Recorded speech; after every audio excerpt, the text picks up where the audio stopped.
Hi there, my name is Scott Larson, and I am the writer and artist of the self-published comic book Visitations. Visitations is the history of Chicago as seen through the eyes of the residents of the city's oldest cemetery. If you would like a free digital copy of Visitations #1, you can certainly order it from me. My email, the email in order to get it is visitationscomicbook@gmail.com, and you will find it in the link below. So before I get started today, I have a story I'd like to tell. In the winter of 1983, I was at the supermarket with my brother and my mom. And I was looking at a bunch of different things that I was going to buy. And one of the things that I saw was an issue of Star Wars. And this issue of Star Wars, this was back in the day, in between Empire Strikes Back and Return of the Jedi, when Han Solo was still like off someplace and we didn't know what was going to happen. And the issue, which is this issue right here, you can see it's got Luke Skywalker and Han Solo frozen in carbonite right behind him. I saw that and I was looking through it. My brother came up behind me and he took a look and he said, "It's not really him," which everybody probably knew that. But I did buy that comic. And when I got it home, I was really blown away from the first page. And I for anyone who doesn't know me, I grew up in a family of artists. And I always knew that in some way I would do some kind of artwork with my life. But when I saw this comic, and I loved comics and I've been reading comics, but when I saw this particular book and I saw this particular splash page, which I'm going to show it right here, I was really, really, really, really hooked, not only on comic books, but on what I could do. This artwork inspired me to become a comic book artist, and indirectly, because of this particular comic book and because of the artist who I'm going to be interviewing today, the comic book series Visitations, which I'm doing, exists, as does a whole bunch of other things that I've done in the past and what I will do in the future. And so the artist of this book is Ron Frenz. And for anyone who doesn't know who Ron Frenz is, Ron Frenz has done just about everything. He started off at Marvel doing Star Wars. He did an issue of Indiana Jones, which I also have here. And it was one of the things that I had gotten when I was growing up. He did Amazing Spider-Man. He's known for Thor, Thunderstrike, Amazing Spider-Girl, Superman. He's currently doing a book for SitComics called The Blue Baron, which is absolutely fantastic. And we're going to talk a little bit about that. And we're going to talk to Ron about his craft, more than anything else, his craft, how he works, what inspires him, and where he's going in his career. He's had a wonderful career so far, but he's got more time ahead of him. So I'm going to unmute him now. And Ron, if you can, you're not unmuted yet. If you can turn your camera on, we're all set. There you are. Hello there. Hi, how are you? Thanks for having me, Scott. I appreciate it. Oh, no, thanks so much for coming. And it's like I had said in the introduction and when we were talking earlier, had it not been for you and your artwork, I would not be doing comics, and I would not have created my own book. Well, that's incredibly flattering. That's wonderful. I'm glad I could help out in any small way. So I'm going to ask you for your secret origin story. But before I do that, I want to mention a couple things. So this issue of Star Wars, right, which is the first one you had done, I can remember being a little kid and reading it, and you're listed as breakdowns.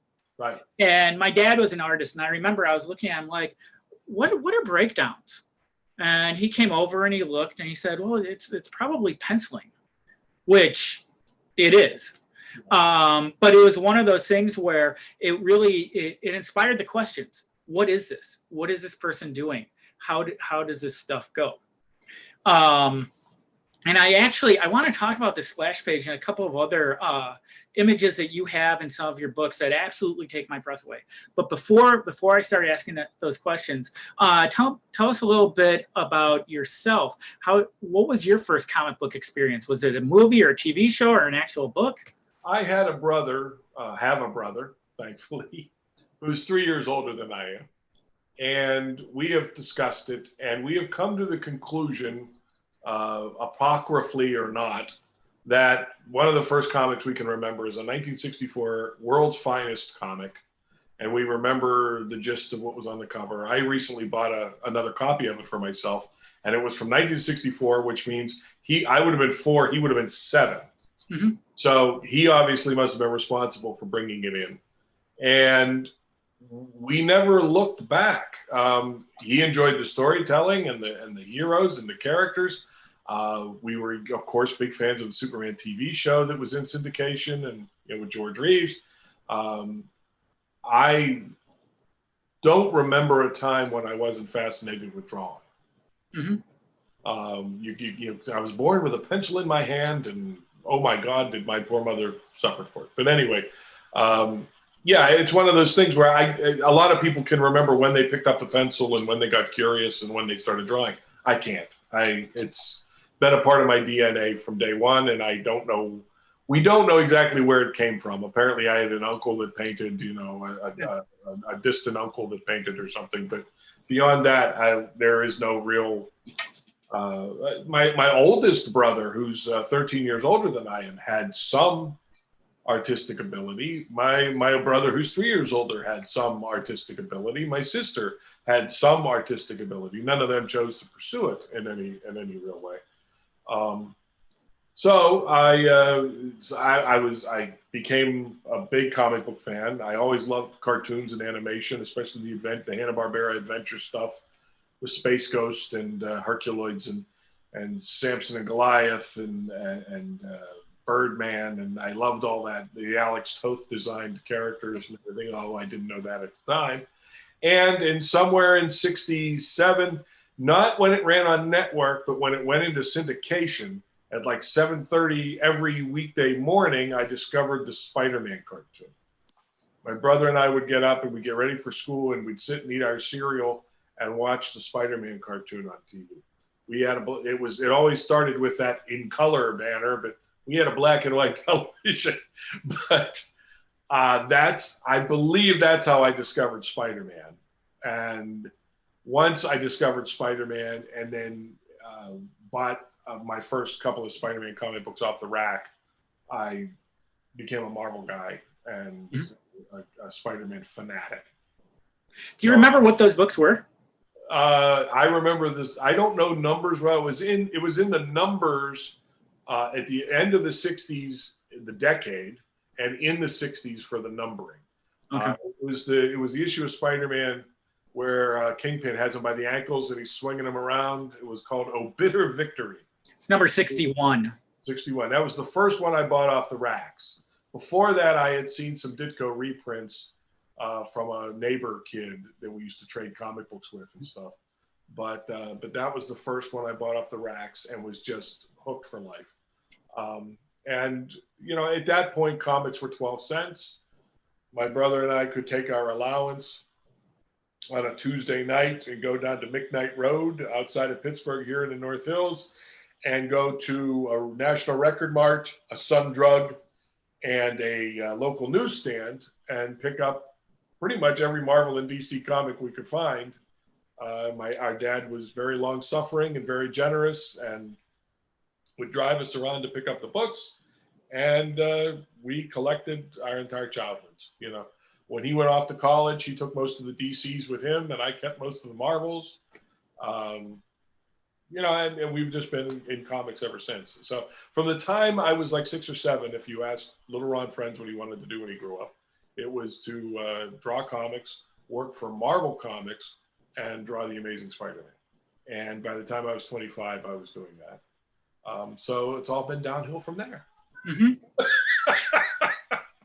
I don't know. I peaked early, and no, luckily it's been a great ride. Even past Spider-Man, I found a fantastic writing partner in Tom DeFalco, and we enjoyed like 7 years on Thor and developing Spider-Girl and collaborating with Pat Olive on. We shared studio space for a while and collaborating with him. He's an incredible guy. I learned a lot sharing studio space with Pat. And, so it's been a wonderful, wonderful ride. Now I'm, as you said, working for SitComics, developing new characters that are finally going to be getting distributed through Diamond coming up here. So they're going to be more available more widely in comic shops in print form, as well as being available on Comixology and through mail order. And, we'll just see where it goes from here. But yeah, I'm not done yet. I'm still making a living between SitComics and doing commissions through CatskillComics.com. I'm still making a living drawing superhero characters, and it's a gift. It's a wonderful, wonderful thing. So, and actually, I apologize. It was issue number 60, not 61. Oh, okay. The nerd in me has to clarify. I forgive you.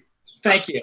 Because then it was really spotty then too, because I remember getting 60 and then not getting another one until the wonderful issue with Spider-Man crouched down with Mysterio's hands coming up over the amusement park. So that was part 2 of a 2-part story. So I never got to see how the story from 60 ended, and I was already, Jim Mooney had joined the cast of on the creative end of the book, and so it was spotty distribution back then too. So it would be years and until Marvel Team Up reprinted them, and I actually got to see them in sequence and fill in all my blanks and stuff. It's I could talk to you about collecting forever, and that in particular. And real quick as a side, my first Spider-Man was number 255, which was yours. Your first issue. Your first regular. Right. And I remember the second issue I bought was number 25, which was a Ditko issue. And I remember looking at it and thinking, boy, the artwork has stayed consistent this whole time. Because you were doing the Ditko thing. Very much so, yes. And I think number 60 was the one that you had mentioned. I think that was my 4th or 5th one that I had bought, because we had a shop here in Chicago which sold all kinds of back issues, and they were dirt cheap. And so I had gotten number 71. That was the first one after number 25 that I had gotten, and that had Quicksilver. And then I had gotten number 60 after that. So when I had read those, I had no idea who Captain Stacy was. It was just like some guy who just appeared and he was given the stone to. So you were drawing when you were a kid, and you went to art school. Is that correct? Yes, I was very directed from a very early age. So I used to draw all over my homework. It was a known thing that I was, that I drew. So I would do occasional posters for the school and things like that when such assignments needed to be handed out. When I got into high school, I had the opportunity to go to a Votech for half a day, every day for my junior and senior year. So I went to an outfit called Beatty Tech in Allison Park, north of Pittsburgh, and had a great instructor there named Anthony Crom, who it just made me realize, okay, this is a dream, that's a wonderful thing, but you also owe it to yourself to expand your horizons a little bit, on the off chance that you can't get a job in comics, experiment, enjoy some other aspects of illustration and see if something else either appeals to you or at least broadens your sensibility. So I did. I took his advice and I paid attention. And through a membership in Vocational Industrial Clubs of America, I was able to win a half scholarship to the Art Institute of Pittsburgh. So the first year was paid for. And the second year, I was able to float loans and grants and stuff. And put in the 2 years at the Art Institute of Pittsburgh, which I used as a tool to broaden my horizons and experiment with fashion illustration and product illustration and airbrush and all the things that they're there to teach you, all before computers, because I'm very old. And so I graduated still with the dream of working for Marvel Comics. Shortly after I graduated, Jim Shooter was appearing at a local comic shop, Ides Comics, down outside of town. He was signing autographs. Myself and a few other people went down with samples, and I showed him the samples, and he went through them page by page and gave you feedback and was very patient with everybody. He was wonderful, and told me to Xerox the pages I had just shown him and send them to him, and he would show them to his editors. Mm-hmm. And he was very upbeat. He was very like, and I guess I'll probably be talking to you about some work. And I went like, holy mackerel, is it that easy? It's not. I went home, the phone never rang. I tried calling him a few times. And of course, if you're a fan calling to say saying you're calling about a job, the secretary's job is to say, oh, I'm sorry, Mr. Shooter is serving with the French Foreign Legion currently. So I never got through to him that way. In the meantime, went on a couple job interviews that were arranged through the Art Institute. One of them was for a local animation house that worked on regional and local animated television commercials. Anavision, owned by Richard Catazone. And I got hired there as a storyboard in-between guy. You know, he saw that I could draw. He saw that I didn't need a lot of heavy reference to draw. So he hired me and trained me in in-betweening and doing some ink and paint, which I was never very good at. I'm a very messy worker. But I storyboarded some things and designed some stuff and designed some characters and in-betweened. And during the time I was there, we worked on the first Creep Show. And shortly after I left, the second Creep Show happened, and I came back to do some artwork for that. And they also produced the video for Running Down a Dream for, help me, the gentleman that we just lost him within the last couple of years. Yeah, I'm drawing a blank, and I know it. Oh, come on. Because I grew up, I was a kid then, and so all that music. Why do I bring these things up if I can't remember it? It's right on the tip of my brain. I can't think of it. You'll remember at 3 a.m. I'm afraid so. Anyway, but they've done some high profile work, Creep Show being part of it. And he's actually been involved in the Creep Show television series as well, which, you know, they wanted to try to keep that local feel that George Romero wanted to have on the original Creep Shows. So that was terrific. That helped. While I was working after I was working there for a year or so, I got a phone call from my mom at the studio. I was still living at home. And she said, somebody named Al Milgram called you from Marvel and wants you to call him back. They left a number. So I called him back. He handed the phone to Louise Jones, who ended up being Louise Simonson. Mm-hmm. And I was assigned to some Kazar fill-ins. They asked me if I was interested in working on some Kazar. I always kind of assumed it was because by some of my samples, we had used a story, a character that had been created by a fellow art student. And we gave him a backstory and an origin story that involved mercenaries in a South American jungle. So I figure my pages, my Xeroxes made it into a drawer somewhere of people we may use someday. They had a Kazar fill-in they needed art for, and they looked through the samples and they found somebody that could draw big leaves and said, this guy can draw jungle stuff. Let's give it to him. And that was Kazar, let me see if I remember correctly. That was Kazar 17. That was the first one I penciled, was not the first one that was published. Wait a minute. Let me see if I get this right. No, yeah, it was Kazar 17. And I turned that one around fast enough, even working days at the animation studio, that they said, how would you like to do 16? And I said, what's the deadline on that? And they said, well, it's a little tighter, but we think you can handle it. So I ended up doing 16. And then I did a fill-in for King Conan for Louise. And then they offered me King Conan as a regular gig. But at that point, I was still afraid that I wouldn't be able to hold down a regular job, a regular monthly with my work at the animation studio. But then they offered me Kazar. And I figured if I didn't take that, they might stop offering.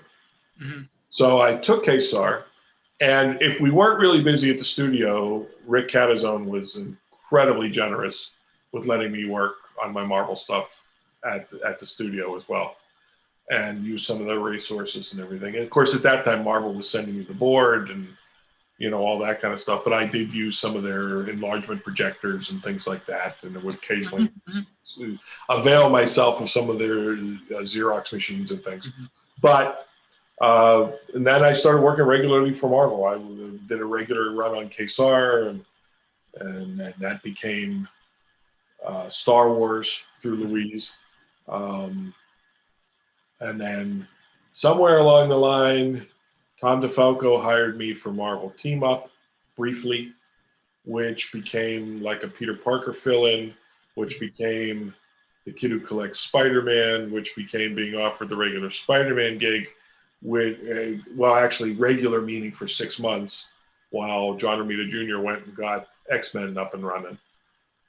But I figured they offer me X-Men. I've been doing regular work for them for, you know, a year or so now. And it might be time to jump full-time into comics. So I had a conversation with Rick Catazone about it. He was not surprised.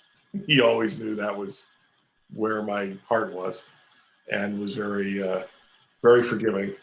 And I went off and did Spider-Man, which went from 6 months to a couple of years.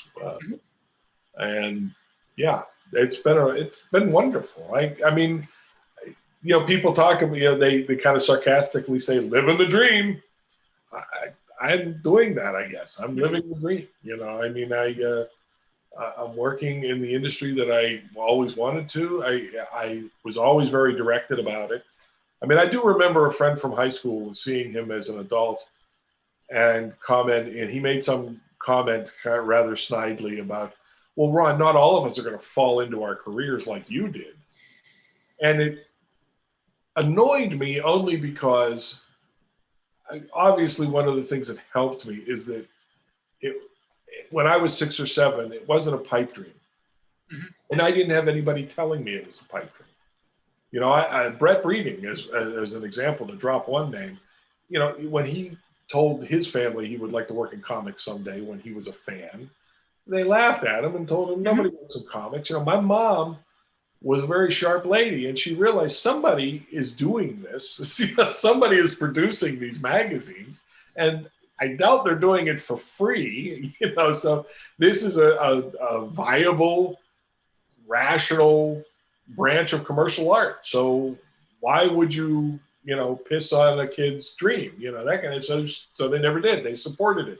They got me into Votech. They supported me as best they could with Yardage to Pittsburgh, and it was all towards that. It wasn't just something that I'll follow art. It wasn't that. It was, I wanted to draw comics. I wanted to illustrate comic stories. And so the fact that I'm here now, like I said, whereas I benefited from knowing what I wanted to do very early on, you still have to do the work. You know, you still have to do the math yourself to get there, you know.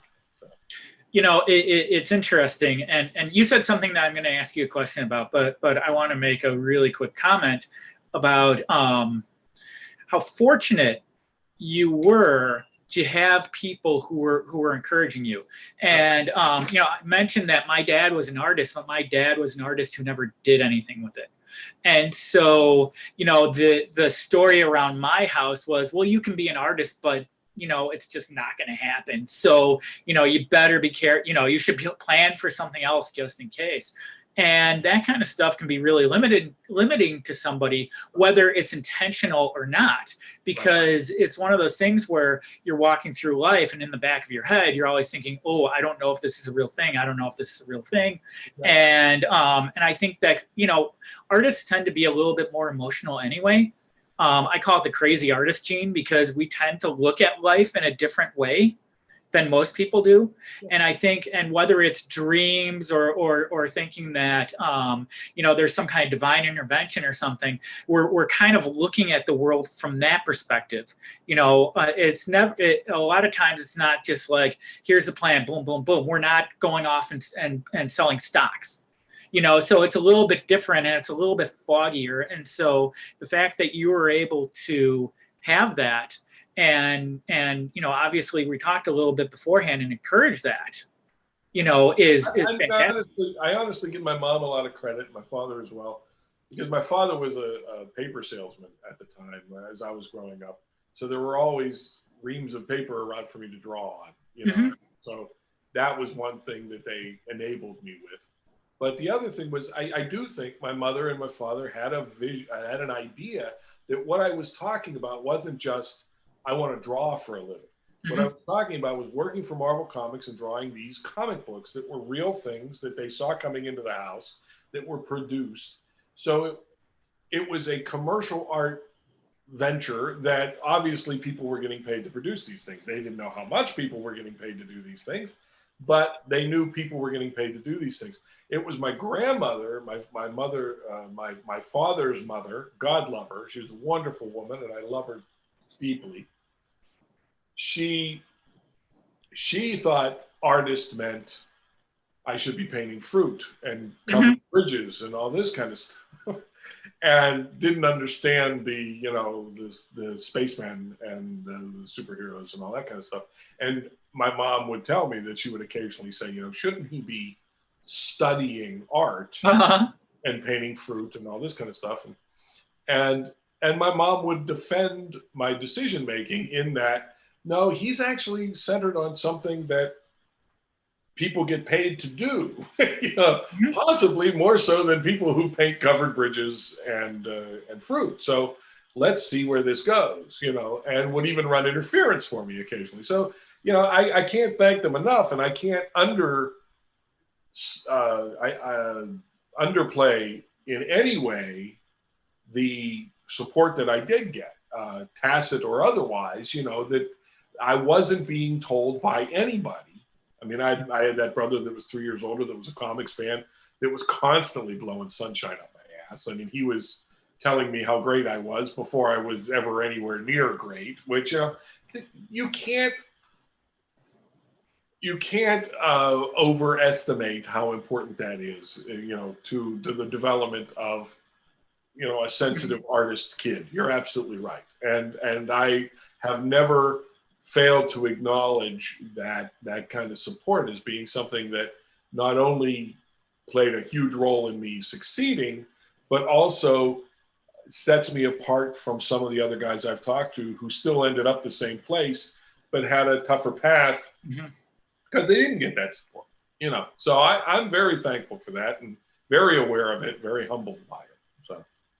So moving on, I do have other questions about that, but again, we could be here for 5 hours. Oh, you were talking about we're dreamers and everything. I'm a 60. Right. Well, it's true. I'm a 60-year-old man sitting here in a Thor helmet and wig, talking to you about drawing comic books. So yes, we have a different view of the world. Absolutely. Yeah. So you mentioned that when you were at the illustration studio, your boss Rick said that he saw you could draw without reference. Right. What were you drawing without reference? Well, the human figure. Basically. Okay. Yeah, the human figure.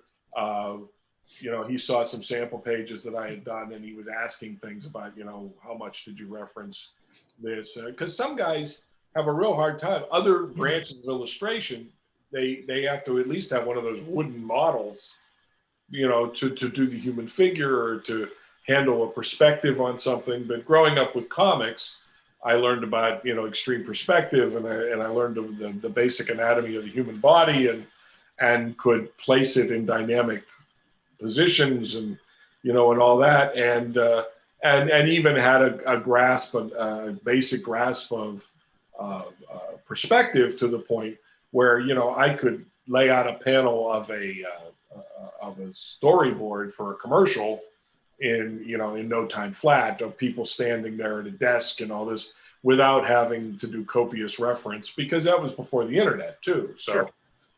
you know, reference back when I first started working at Marvel was going to the library or the bookstore and buying a giant coffee table book on pirates, because there were like 3 really good shots in there that you could use for the job you were doing, you know.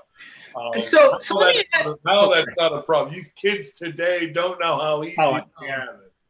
So let me ask you about that. Let me ask you about anatomy.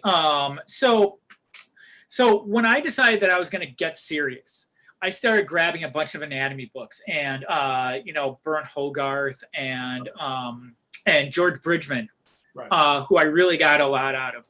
And around the same time, I had bought one of the first trade paperbacks of your earlier Spider-Man work. You know, it was like the saga of the alien costume or something like that. Right. And I remember I was drawing Bridgman, and then I was looking at your work, and I was noticing, and it was the first time I really started studying muscles. And, you know, the biceps and the triceps and the shoulder muscles and everything else. Were you using reference for that, or were you drawing that out of your head? Most of that was out of my head from comic book reference. You know, from my mental Rolodex. There were shots. I mean, since I was trying to really keep a Ditko feel, I had Ditko reference around me all the time. Sure. So, but the basic anatomy is like the first thing you learn when you're a comic book fanatic, how to draw.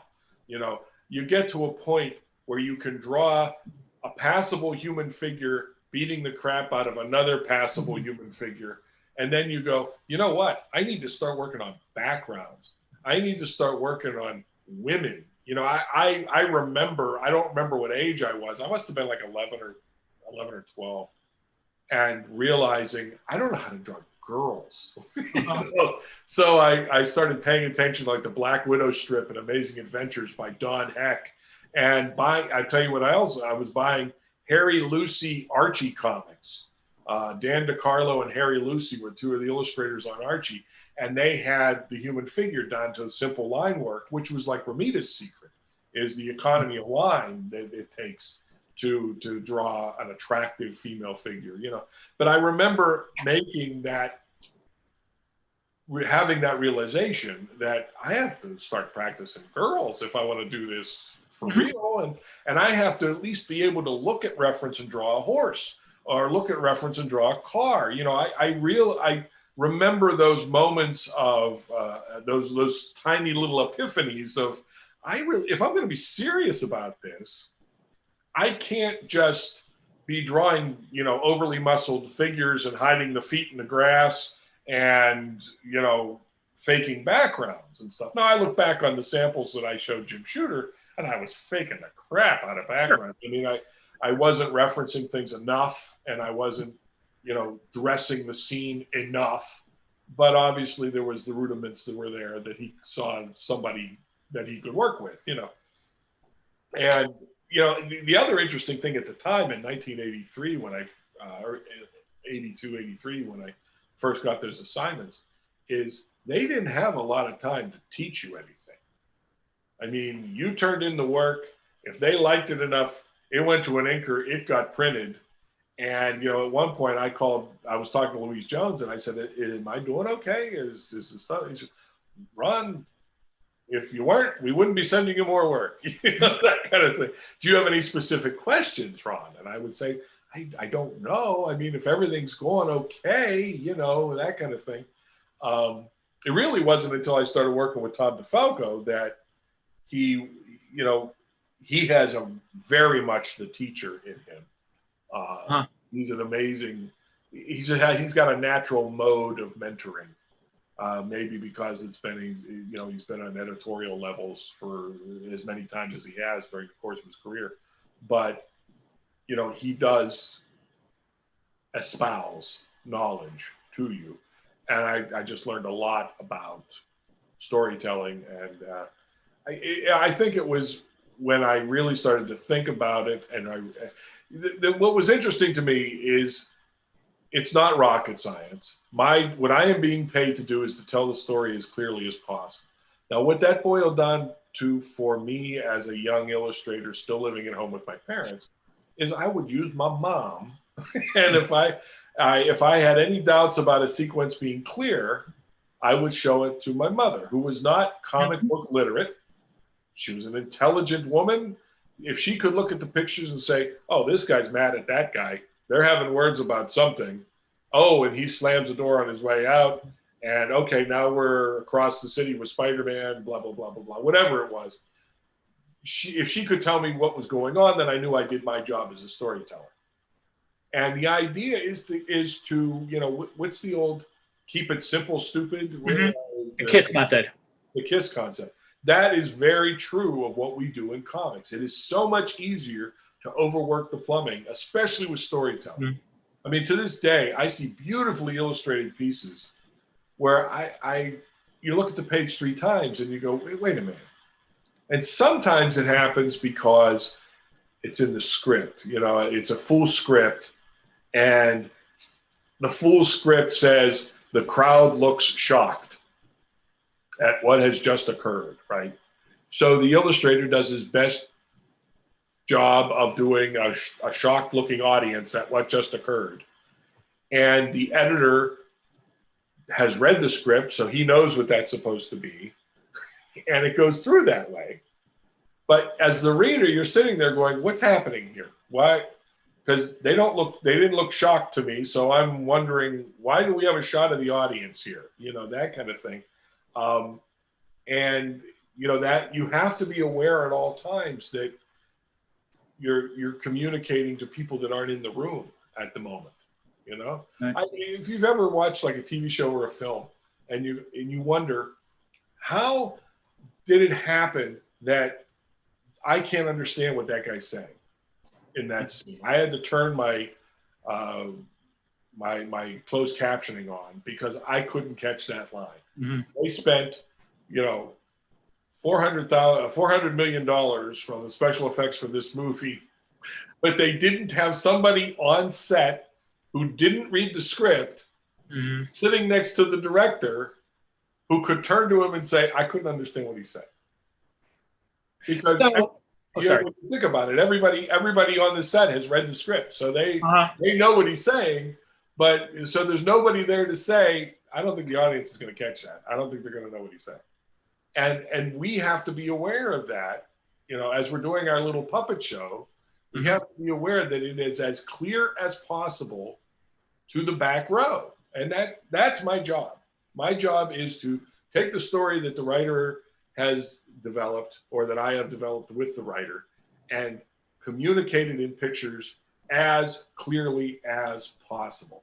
And if I haven't done it as clearly as possible, along with dynamic and enjoyable and engagingly, but as clearly as possible, then we haven't done our job.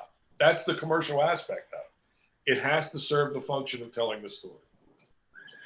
So, okay, I got you. So you actually went right into one of the questions that I had for you. I'm going to go back to that question in a second, but there's something else that I want to ask concerning that. So first I'm going to ask you, so you had mentioned showing the stuff to your mom.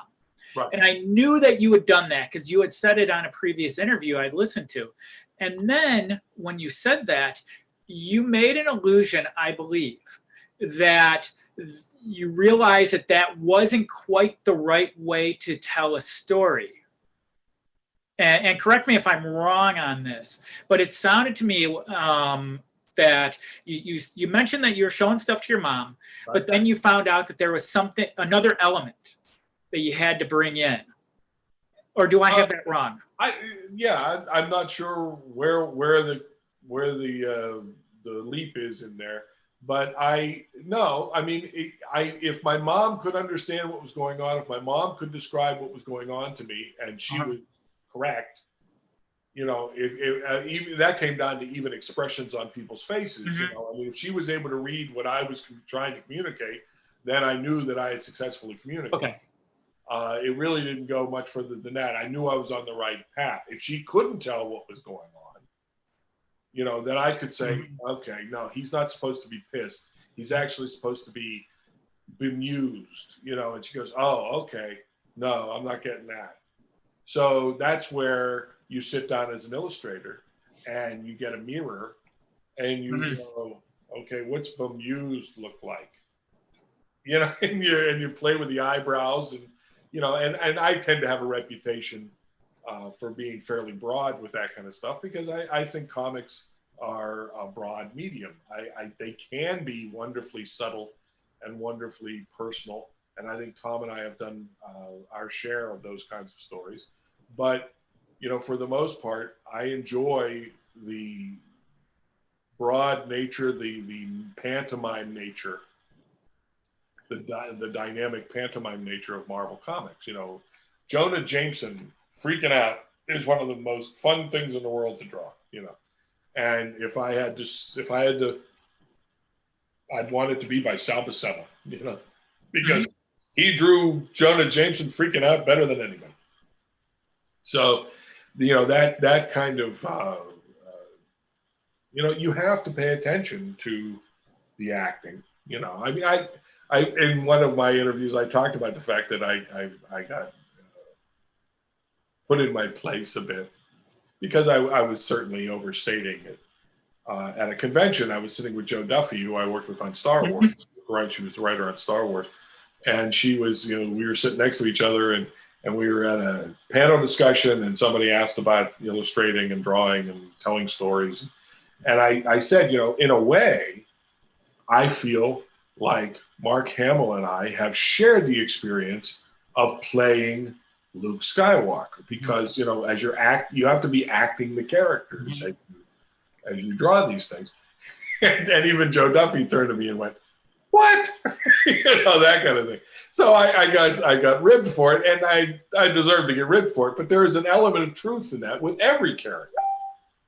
Whether it's, you know, Luke Skywalker or whether it's Spider-Girl, you know, I mean, I'm acting for the entire cast.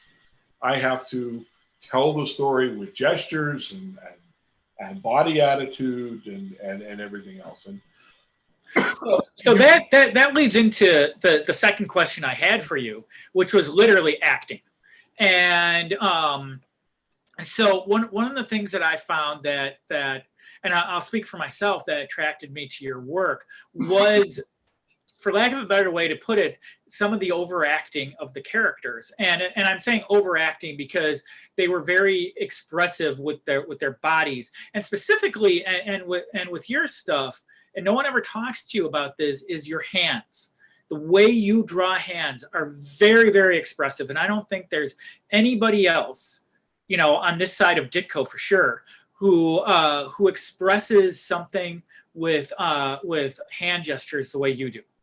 And that was something that really struck me as a kid. But so my question is, where did you learn how to do acting for these characters? I think it's just paying attention to all the comic books I've read over them. And it's okay. It would be impossible to overestimate the number of comics I have, you know, gorged myself on over the years. And, you know, at some point, as I got older and as my ambition formed, I was trying as hard as possible to look behind the camera, to look behind the curtain, to look behind how they were communicating these things and stuff. So when you talk about hands, yes, there's Ditko, Kirby, the Buscema guys, the two Buscema brothers are, you know, and Ramita are my pillars.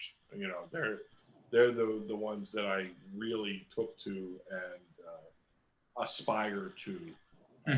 You know, if I can get a page that looks like a Ramita or Sal Buscema did it on a really bad day where they had a 104 fever and were nauseous and could barely see straight, but I get a page that looks like maybe they could have produced it on a bad day, then I'm one step closer to where I want to be. And 30 some years in the industry, I'm still fighting that. I'm still, you know, I still want to get better. I still, they've set a standard, you know, and we're talking about a broad range of illustrators in this industry. The Mike Mignolas and you know,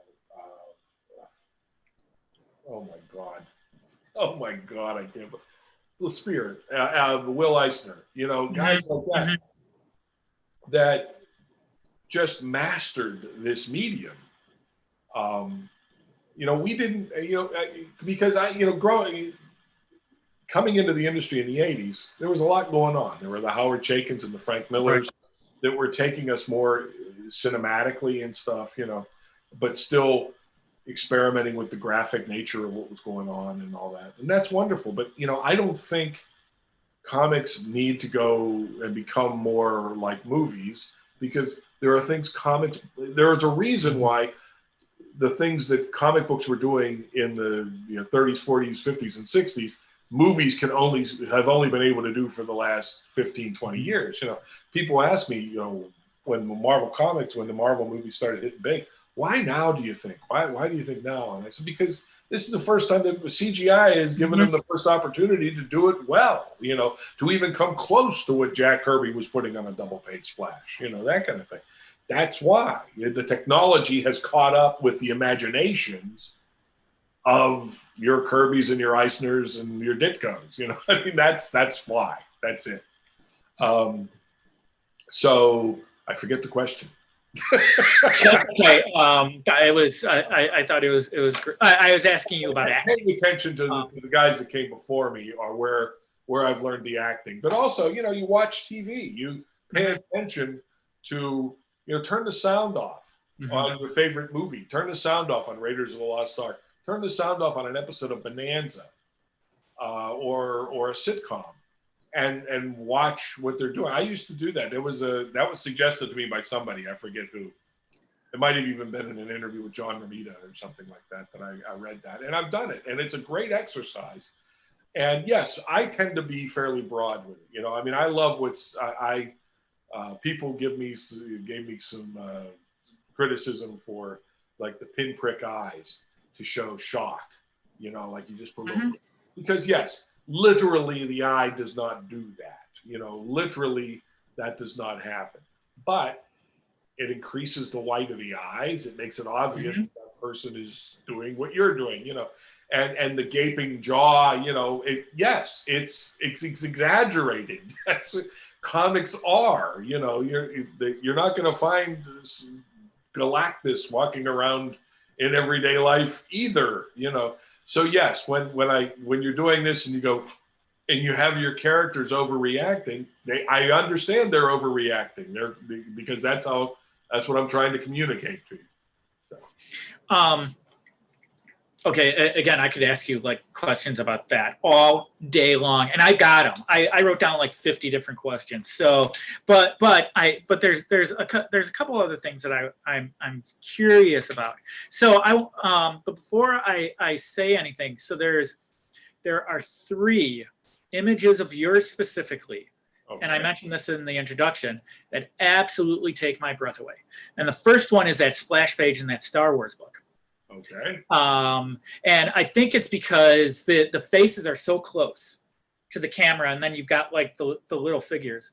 The second one is from Thunderstrike #1, and it's the axe being taken out of the hands of Blood Axe as Thunderstrike is fighting him, and it's a double page spread.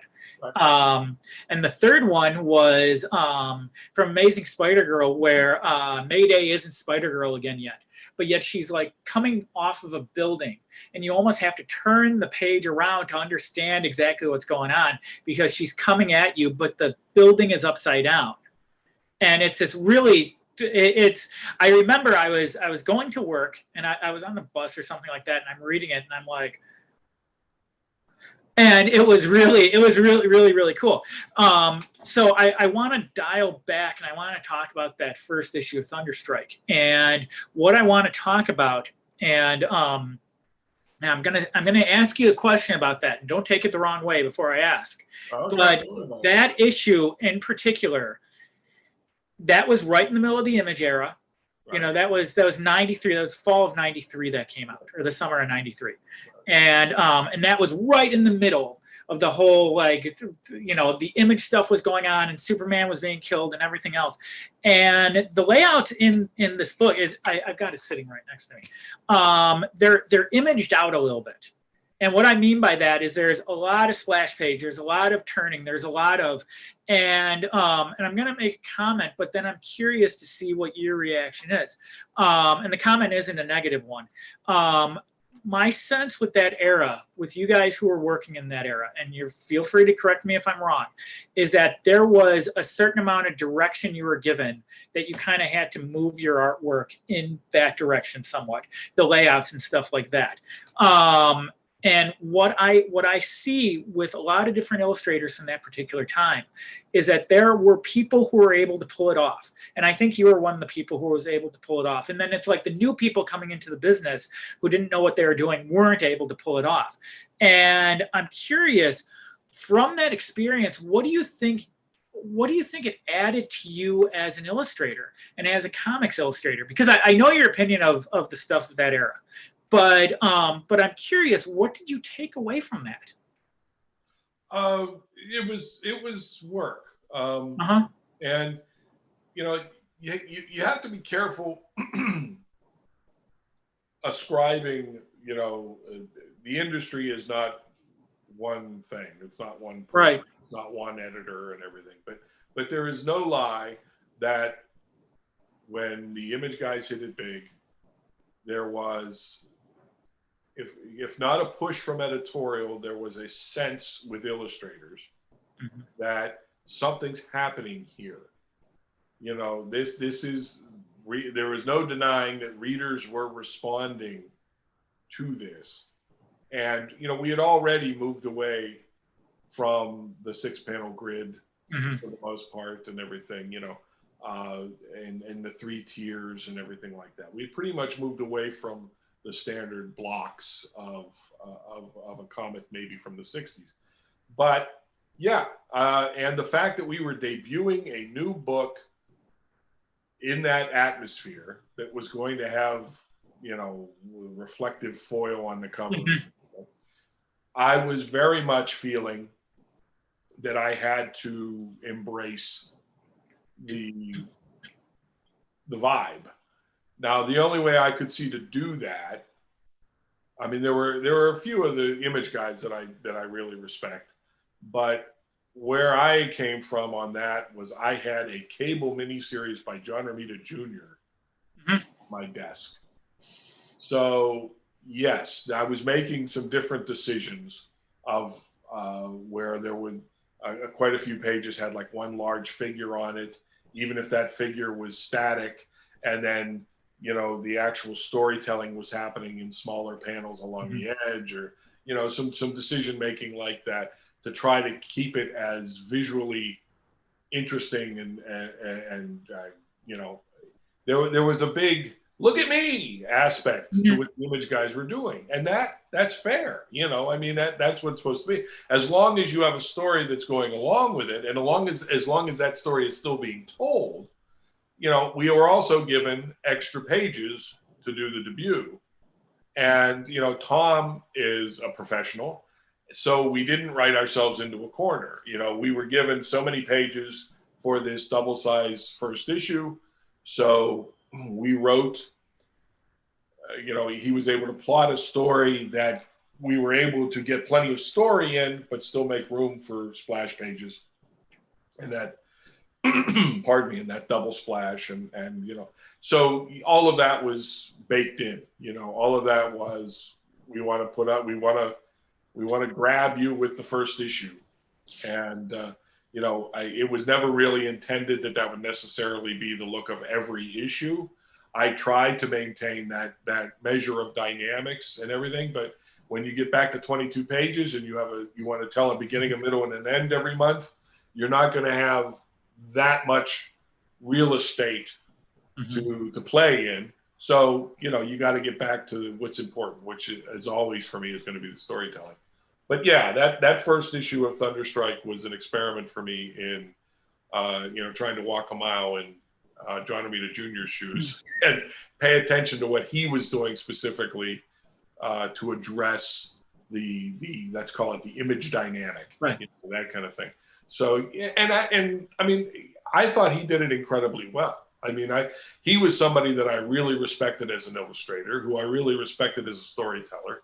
And he was embracing it in ways that, my God, you know, he was filling the page with action and drama and still telling a good story, a good solid story. So that was who I went to for Thunderstrike and for #1 specifically. That double page splash, one of the things I'm proud of for that is during the 90s, we were very, we were kind of the fish out of water type of thing. We were a bit throwback in that in an age where Wolverine was very popular, where Punisher was very popular, and the new popular characters were racking up a body count and everything. We wanted Eric Masterson to be a likable, regular guy. And what I'm proud of with that double splash is that the hero is not making, you know, it's not the final blow against Blood Axe. It's not he's not smashing the helmet. He's not driving the mace through the guy's chest or anything like that. He's disarming the bad guy. You know, we have the fight going on, and he's able to get the head of the mace up under the head of the axe, and he's able to swing and yank it away from the guy, which, given the enchanted weapons, depowers him, you know, that kind of thing. And I thought it was a dynamic shot, but I was proud of the fact that what was happening there was not incredibly violent and deadly. It was the hero disarming the villain. And I've always kind of gotten a kick out of that. I don't know if that's the way other people see it, other than just the dynamic figures, but I tried to give you that too. You know, if we could tell a story where we could do a splash page where Eric is actually just talking somebody down and make it that dramatic, that would be cool too. And we actually did a few scenes where Eric always tried to talk you down first, which is what I always loved about that character. You know, to the point where he actually had like this weird bromance with Crusher Creel, the Absorbing Man, you know, and things like that, because he was always trying to treat even the bad guys like human beings, you know, and say, wait a minute, why are we doing this? You know, that kind of thing. And it was very much Tom and I commenting on what we were seeing become tropes in the 90s comics, and, you know, kind of editorializing a little bit about it. The magic of that splash page isn't just the page itself; it's the pages preceding it. And I'll tell you my reaction with a lot of comics, and you know, when I was growing up, especially, and this is a little diversion from where I'm going with this, but when I would buy a comic book, the first thing I would do is start flipping through it, and I would see how it ends. And this one I didn't do that, and I don't know why I didn't do it. And I can tell you the other one I didn't do that with was Amazing Spider-Man 258, where you find out that the costume is alive. Because I started to, and when I got to the second page and saw the black cat jumping through the window, I'm like, I can't read this. I have to look at it. And so I prevented myself. But with this, my reaction as I was reading this, and I didn't know, I had read, at the time, I read part of the Thor stuff, but Thor wasn't, you know, it wasn't my wheelhouse. I liked the realness of different characters, and Thor was a little too supernatural for me at the time. And I think the movies have kind of humanized him for me.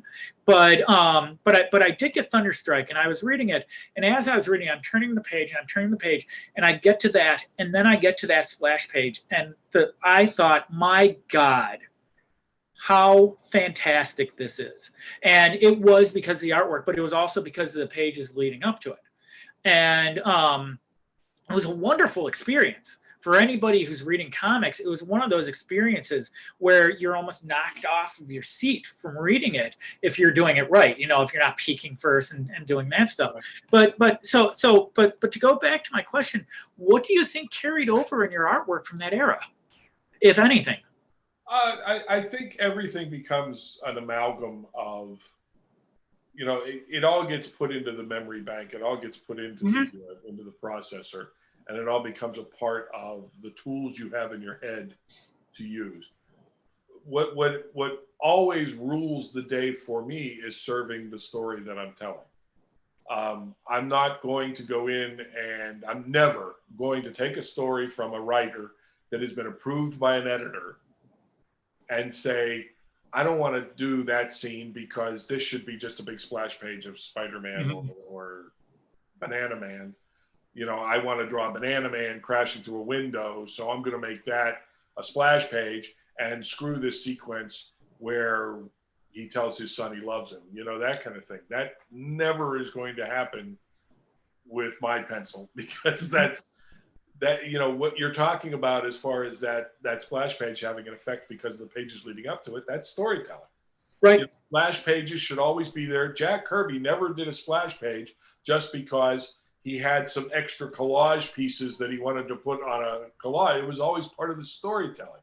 It was always like, wait till you turn the page and see what's next. And you see the negative zone, you know, for the first time or something. But it was always about the storytelling.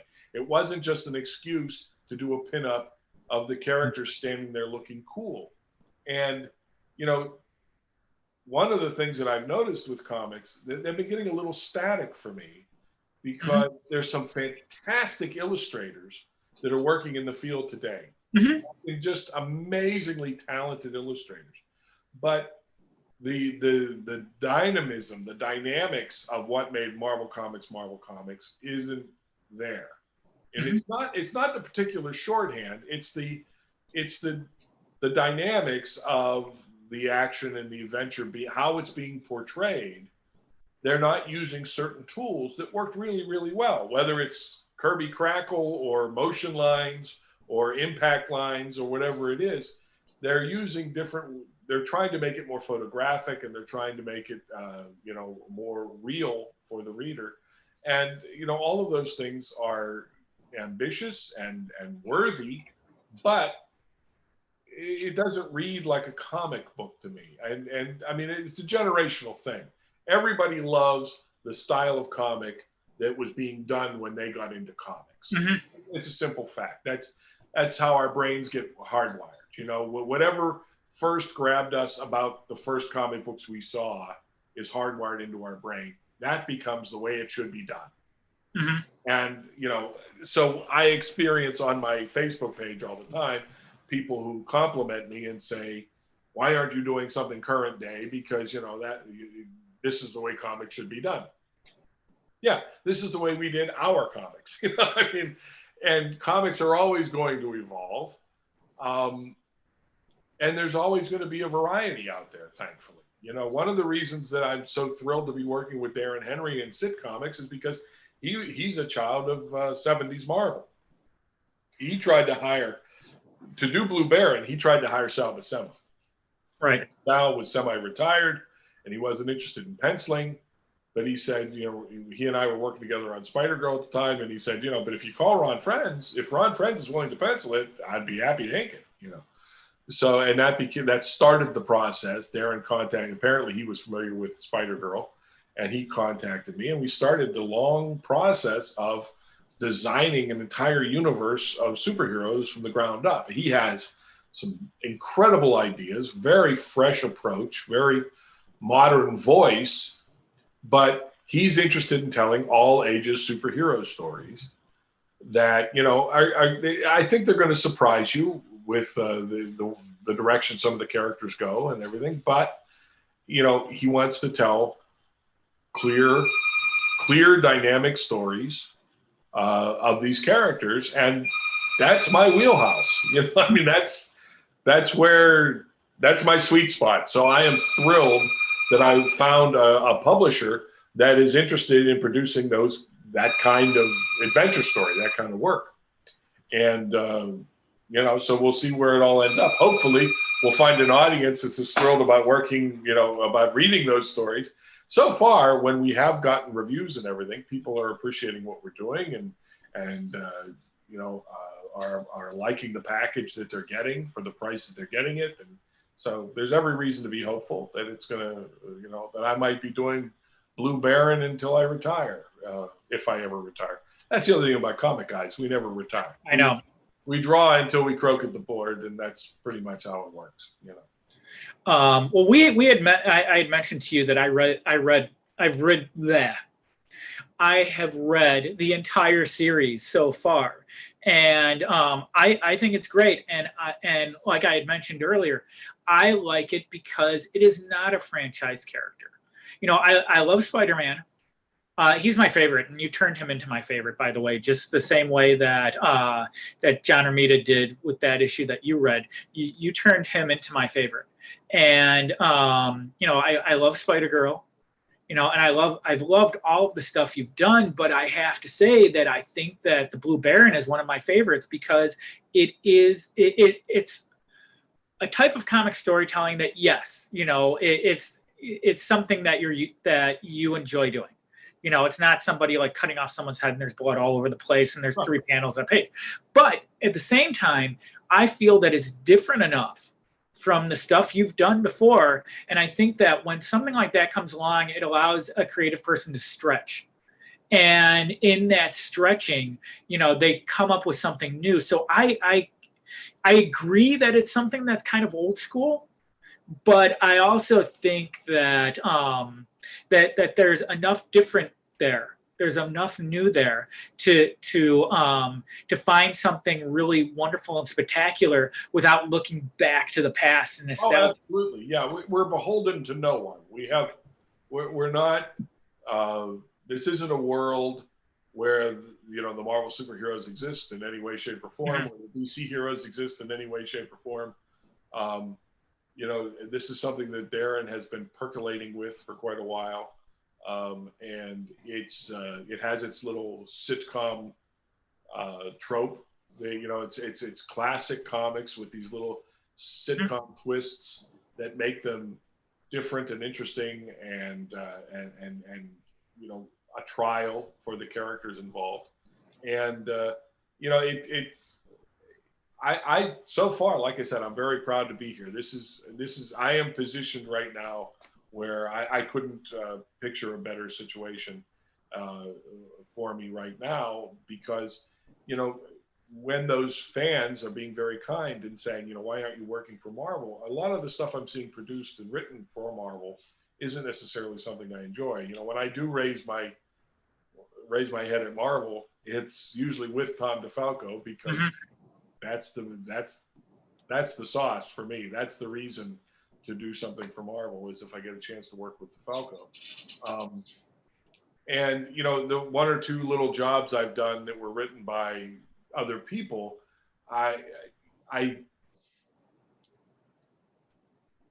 always ask the editor if it's okay if I read it first, because I don't really want to put my name on something that, one of those things not all that long ago was this new Clone Saga thing that they did, that Dan Slott did in Spider-Man. They asked me to come back and do, like, I don't know if it was 10 pages. I don't know if it was even 10 pages, 8 or 10 pages. Yeah, it was a story with Captain Stacy. Yeah, with Captain Gwen coming, how Gwen survived the moment, and they wanted somebody that could recreate the battle up on the bridge where he was killed.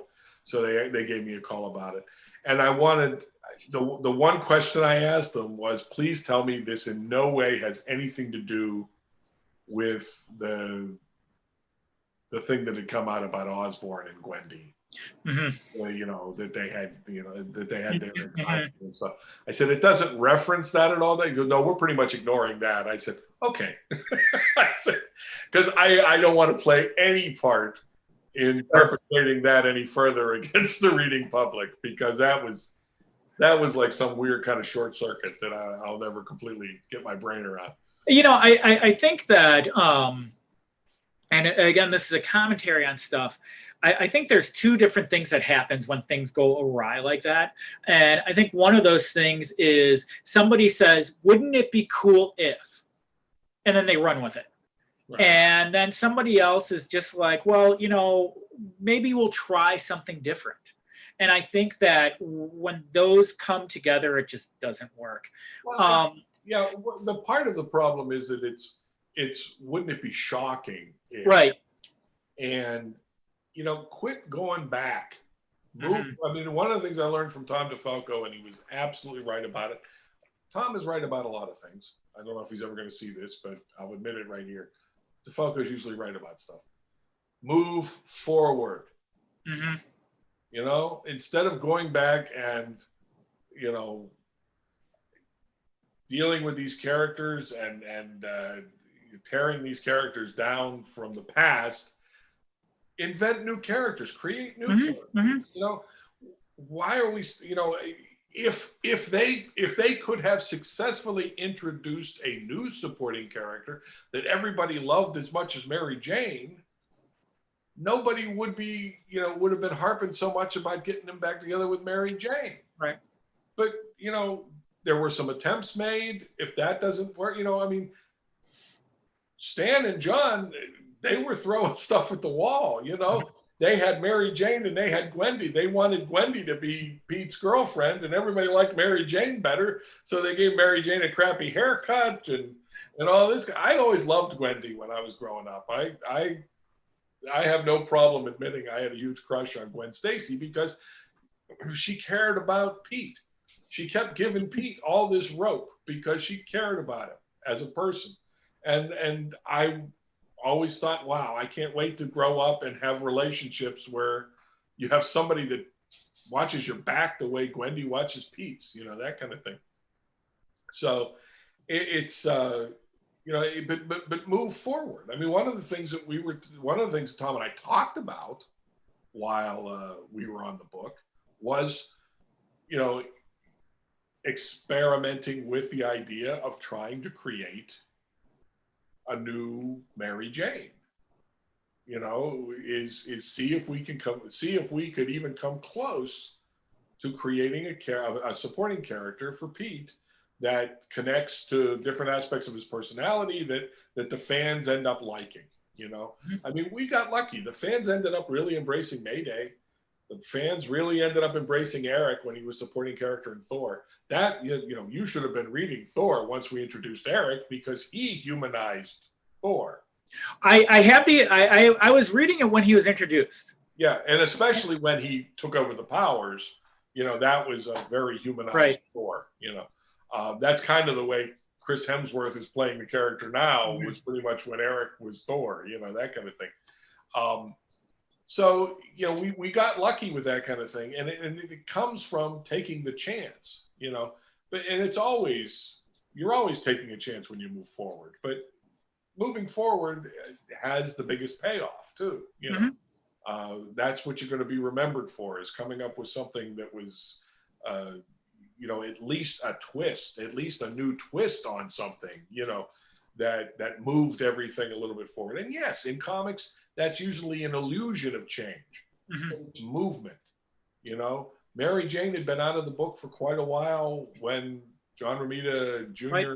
and Roger Stern were on it. They reintroduced her, you know, and Roger was working on certain things. You know, we weren't aware of them, but, you know, that was certainly our mission when we came on the book, was to explain why Pete would be attracted to Mary Jane, why Mary Jane would be attracted to Pete, why they're in each other's orbit, what they have in common and what they don't have in common, and why Mary Jane is who she is. Because the idea of Mary Jane just being a hot Romita chick who really likes to dance and everything, how, you know, I mean, Jerry Conway started that whole process. Jerry Conway humanized Mary Jane in ways that when I was reading the book with Ross Angel and Jerry Conway, that was why I was coming back every month, was for the Pete and the Mary Jane stuff, you know. So it was part of what I wanted to do, is to make sure that Mary Jane wasn't just standing in, you know, the big standing figure in one of those panels we were talking about. You know, it's like, look, it's a chance to draw Mary Jane in a tight dress. Oh, and this is going on over here too. I never wanted to do that with MJ. As much as I would have her dressed provocatively at times and everything else, you know, you know, and I've had a few people go, well, you had her dressed like a hooker one time. And I went, did you? Well, that's because she was wearing fishnet stockings. Oh. You know, you had her dressed like a hooker one time. And I said, actually, that was an outfit that my fiance at the time owned and wore. And that's why I incorporated it. And they go, oh. But I'm not with her anymore, so you can say whatever you want. Right. You can say whatever you want. So yeah, it's but that moving forward in taking chances and everything, I think it does. It energizes you. It creates a different vibe. So I appreciate what you're saying about Blue Baron, because I tend to agree. Yeah, it's really good. So let me ask you a question, and this is off my list. Well, no, actually, it kind of isn't. So you're talking about Mary Jane. There, okay. Again, this is part commentary and part question. You're talking about Mary Jane, and Todd McFarlane is very famous for claiming that he's the one who brought all this modern stuff in. But if you go back and you look at your stuff, and especially the later stuff, that 283. Where Pete goes to visit her in the modeling agency, and she's got super modern clothes, at the time, and her hair was super modern. You were keeping up with that. That's my commentary. Is that no, he didn't create that. You were doing that before he was. But the issue 259 where they had their talk, and they're walking around Central Park. Okay. And it's basically it's all Peter. A lot of facial images of Peter. And I find out that you based Peter on Tom Hanks. He was somebody who I thought could play the part incredibly well. The reason I think it's kind of reversed, because the reason I think Tom Hanks would have been good at that point as Pete is because I thought he looked like an adult Ditko Peter Parker. And that's what I was trying to do. Okay. What ended up happening is he was a little leaner in the face than I intended, because Joe Rubinstein he's a terrific illustrator, and he was a terrific inker, and he has saved my ass on many a deadline, but he loves drawing cheekbones. And Ditko's Peter Parker had a narrower head, but a round chin and cheeks, okay?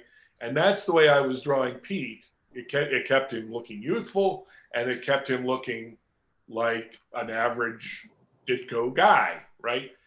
Joe would take those illustrations, which were admittedly, I was being paid to do layouts or breakdowns, and he was being paid to do finishes. And he would take them and put this gorgeous lighting on it, but also put in cheekbones, and he would tend to square off the jaw and make him look a little more heroic and a little leaner and everything, and kind of take it to a slightly different place than was intended in the pencils. So yes, I wasn't looking at photos of or anything, but I was just trying to keep that. I loved what Ramita did with him, but I also didn't want him to look like a movie star all the time. I didn't want to play into his handsome qualities. I wanted to play into his regular guy qualities. I look back on that stuff now, and that scene in Central Park is incredibly dated because the shorts Pete is wearing are 80s shorts. They're 80s jogging shorts. Thank God nobody wears those things anymore today. And a sweatshirt jacket, with no t-shirt underneath. Right. This kind of stuff. And no socks either. What's that? No socks either. That's right. Tennis shoes and no socks. Yeah. Right. Yeah. So, I mean, so I was definitely drawing what I was seeing in much the same way that Jerry Conway talks fondly about his time on Spider-Man, because he was in his 20s. He was in his 20s. I was in my 20s. A lot of what Pete wore was the kind of things that I was seeing my friends wear and what I was wearing. As I said, Mary Jane wore a few outfits that my girlfriend and fiance at the time were wearing. So I was able to reference my own life to a certain degree. What I loved was drawing his Chelsea apartment and making it look as real as possible. And Joe Rubinstein and his background guys were really a big part of that. They were able to really make the wood floors look like wood floors, and that big cable spool that he had for the table, and all that. I mean, I would love to see that brought to life in a TV series or a movie or something. I would love to see all the cigar store Indian and everything. I always had the annual where they did the apartment layout, a little special feature. I always had that up on my desk, and always enjoyed drawing Pete in his environment. And my first official trip to New York after I was hired on Spider-Man, Danny Fingeroth took me on a tour of New York. It was exhausting. We covered a lot of ground in one afternoon, but he took me to Chelsea, and I got to see where Pete lives and get a sense of the scale of New York City. Being a kid from Pittsburgh, that was, it was invaluable to how I handled the city there. The difference between before I went to New York and after I went to New York is before I went to New York, there were a lot of shots of Spider-Man swinging with the buildings below him. Uh-huh. After I went to New York, there were all these shots up the buildings, up at the buildings with Spider-Man swinging in front of them.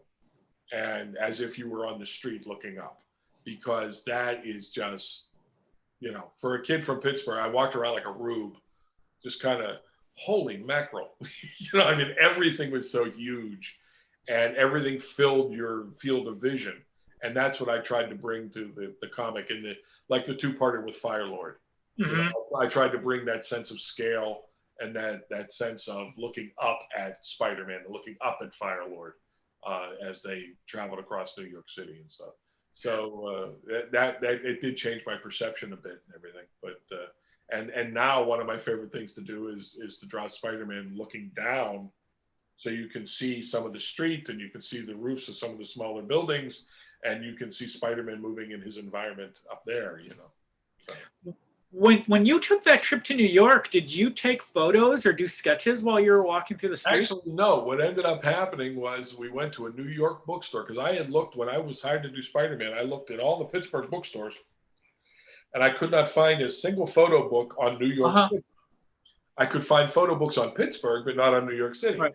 Went to New York City, and I bought, you know, I was able to write them off, which was great, but I bought, you know, like 5 or 6 coffee table books of New York City, full color photos of New York City. One in particular on Central Park. One in particular was I have all these books to this day.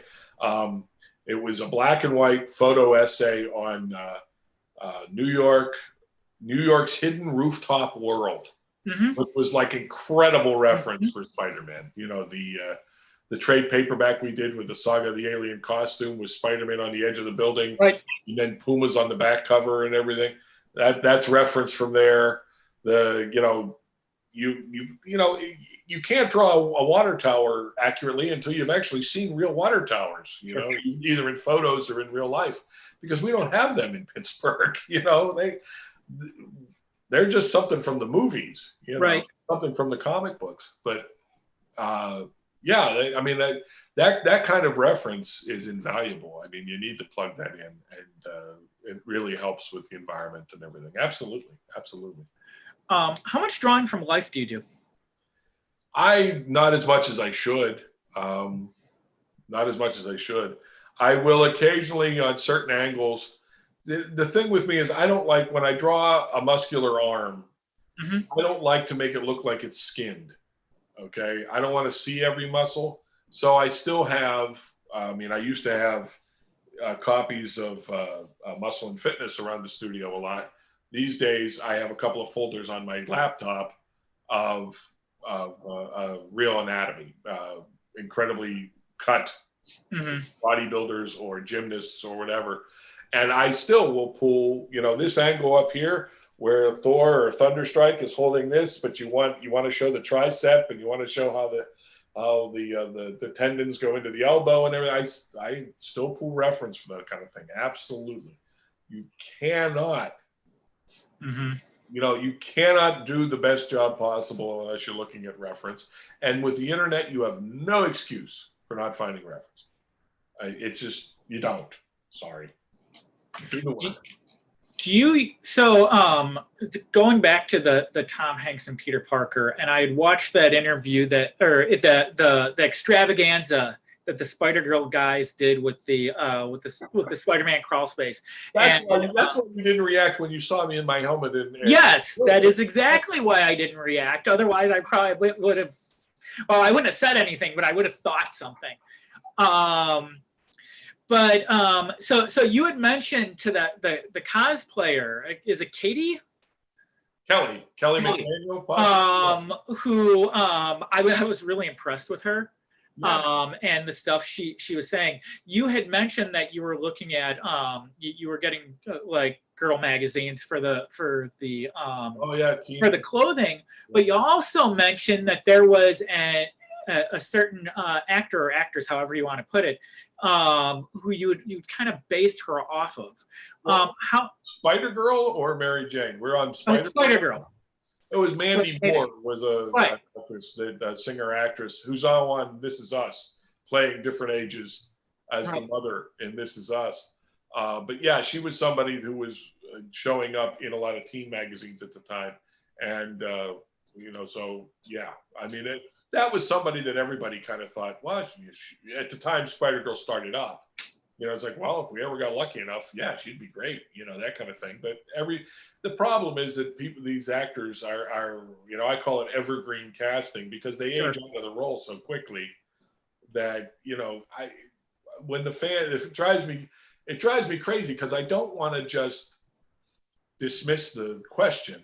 But when people ask me, who do you think would be a good Mary Jane, or who do you think would be a good Spider-Girl Mayday? And they'll show me pictures of an actress or something, and it's like, yeah, it's a brunette actress who doesn't have a hump.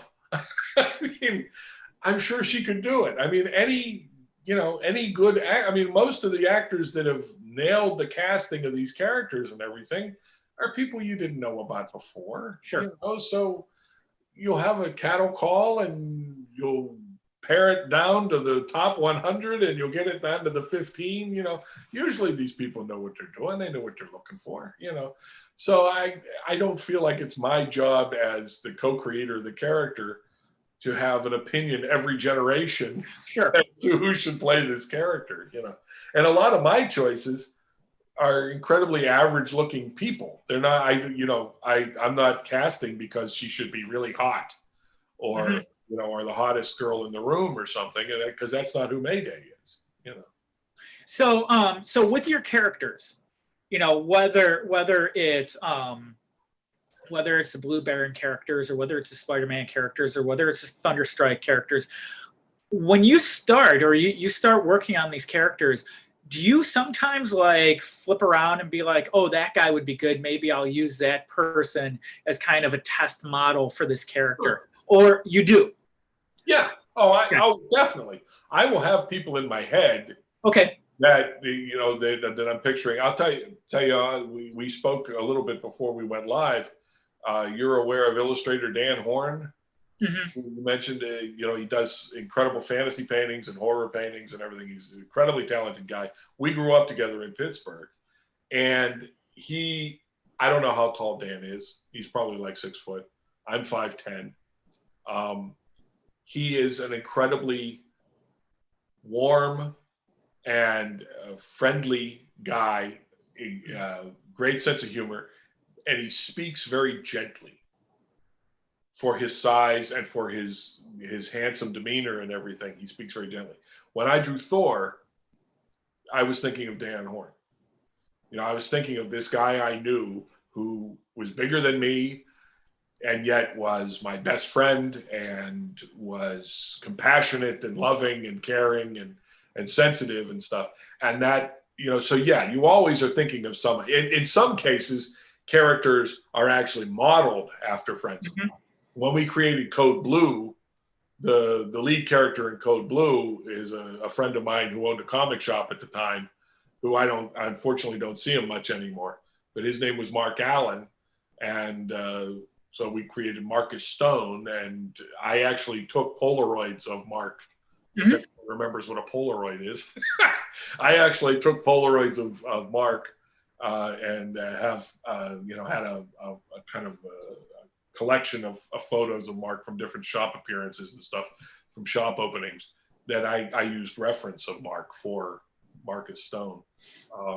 And that was true of some characters, but not as many as you'd think, because even with Stone, when you're working on a monthly book, you can't really afford to constantly, I didn't want it to get to the point where every shot of Marcus Stone looked like I was using the same photo reference from Mark.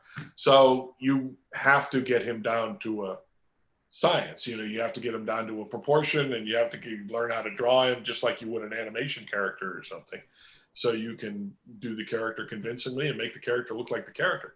It's one of the, from what I hear from people who are trying to break into the business, one of the hardest things to do is to draw Peter Parker looking like Peter Parker in every panel, or Mary Jane look like Mary Jane, or Blue Baron look like Blue Baron. I mean, it's something that you can't just draw a face. You have to decide what that face looks like, and then recreate it from every angle. And granted, in comics, we get away with the fact that most beautiful women look like beautiful women. People criticize John Byrne because all his women kind of look the same. Well, no, they didn't. They had different hairstyles and all that kind of stuff. If there was some similarity in there, then yeah, we try drawing 22 pages a month and then not have the characters start to look kind of similar, just for speed's sake, So do you do model sheets of your characters? Usually I do, yes.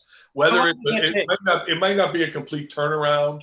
Like with the SitComics characters, I have the model sheets, the evolution up to the final version that Darren Henry and I, that Darren approved, and usually they're in color. For some of the secondary characters, I didn't bother doing color sheets because Glenn Whitmore is the colorist and he enjoys doing that as well. So I did do color designs for most of the early characters. And I have that stuff by my desk because currently I'm working on what's going to be issue 1 of Heroes Union, which is kind of the SitComics Justice League Avengers group. So I'm drawing seven of these characters interacting with an alien world and all this kind of stuff. It's a really cool story. Roger Stern co-plotted. It was a crowdfunder, right? I don't think so. Okay. I think one of your things was in a crowdfunder. I don't know if Darren's gone that direction or not. He may have. I don't know. I think it was like a year or so ago, and Wade was involved in it. Mark Wade. I'm not sure that was us. No, it was. In fact, I just saw it again before about a week or so ago when I was going back and taking a look because I remember seeing it. No, I think what you might be thinking of is a project for a gentleman named Michael Finn called the Liberty Brigade. That's what I'm thinking of, yes. And I was involved in that. Okay. I did my share of the graphic novel that hasn't come out yet, but he's doing a lot of ancillary books around it that are actually have gone to press and are going to be available soon. But when you mentioned Mark Wade, yes, Mark Wade agreed to jump on board that project as an editor advisor type of thing because Michael was writing it himself. But it's a huge project. Barry Kitson and I divided up the pencils, and Joe Rubenstein inked the lion's share of what I penciled. So I'm curious to see it come out because a lot of work went into it, and I'm curious to see it all come together. But yeah, that was that. Darren's been funding most of what's been going on with SitComics. He's been funding that through his career as writing and producing in television, and selling off his comic book collection.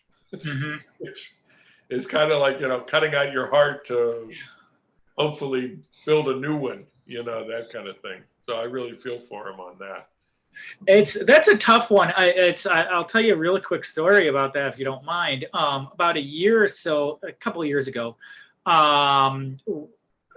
I was having some money issues, and I thought, hey, I'm not looking. My comic books had been over at somebody else's house. My wife and I had moved, and I thought, well, I've got these trade paperbacks. I don't really need this stuff anymore. And so I had the entire collection of Amazing Spider-Man, and my wife said, do not sell Amazing Fantasy 15. And so I held on to that. I held on to all the Thunderstrike stuff and the Indiana Jones stuff you did. I held on to a couple other things, and the rest of it went out the door. And I swear to God, 5 minutes after those Amazing Spider-Man issues were gone, I was like, I sold my best friend. And I think within a month, I was rebuying all of it again. And so, and I was talking to someone at a convention, and I had mentioned that happened, and he nodded, because apparently that's a rite of passage for real collectors, that you have to sell off your entire collection, then go back and get it all back. And it's one of the things that's been really fun because, some of the new, I'm looking at the new stuff, I'm reading the new stuff, I'm buying some of the new stuff, but it's just not as fun as the older stuff was. Right. And so it's nice to go back and start getting the old stuff again. Right. And so I think I'm half done with Amazing Spider-Man again. So I've got your run out back again, and I've got I've got the what's his name, Marv Wolfman's run, and I'm gathering everything else. The worst part about it is having to buy that Norman Osborn Gwen stuff all over again, because I wasn't happy with that either, and I had to buy it a second time. But it's an interesting thing. The Wolfman Pollard stuff was amazing. It really was. Huge fan. I actually got to meet both of them at a con and just tell them what a huge fan I was of that. That was like coming home again after, various and sundry other teams coming in and out and everything. That really reconnected me to the character in a big way.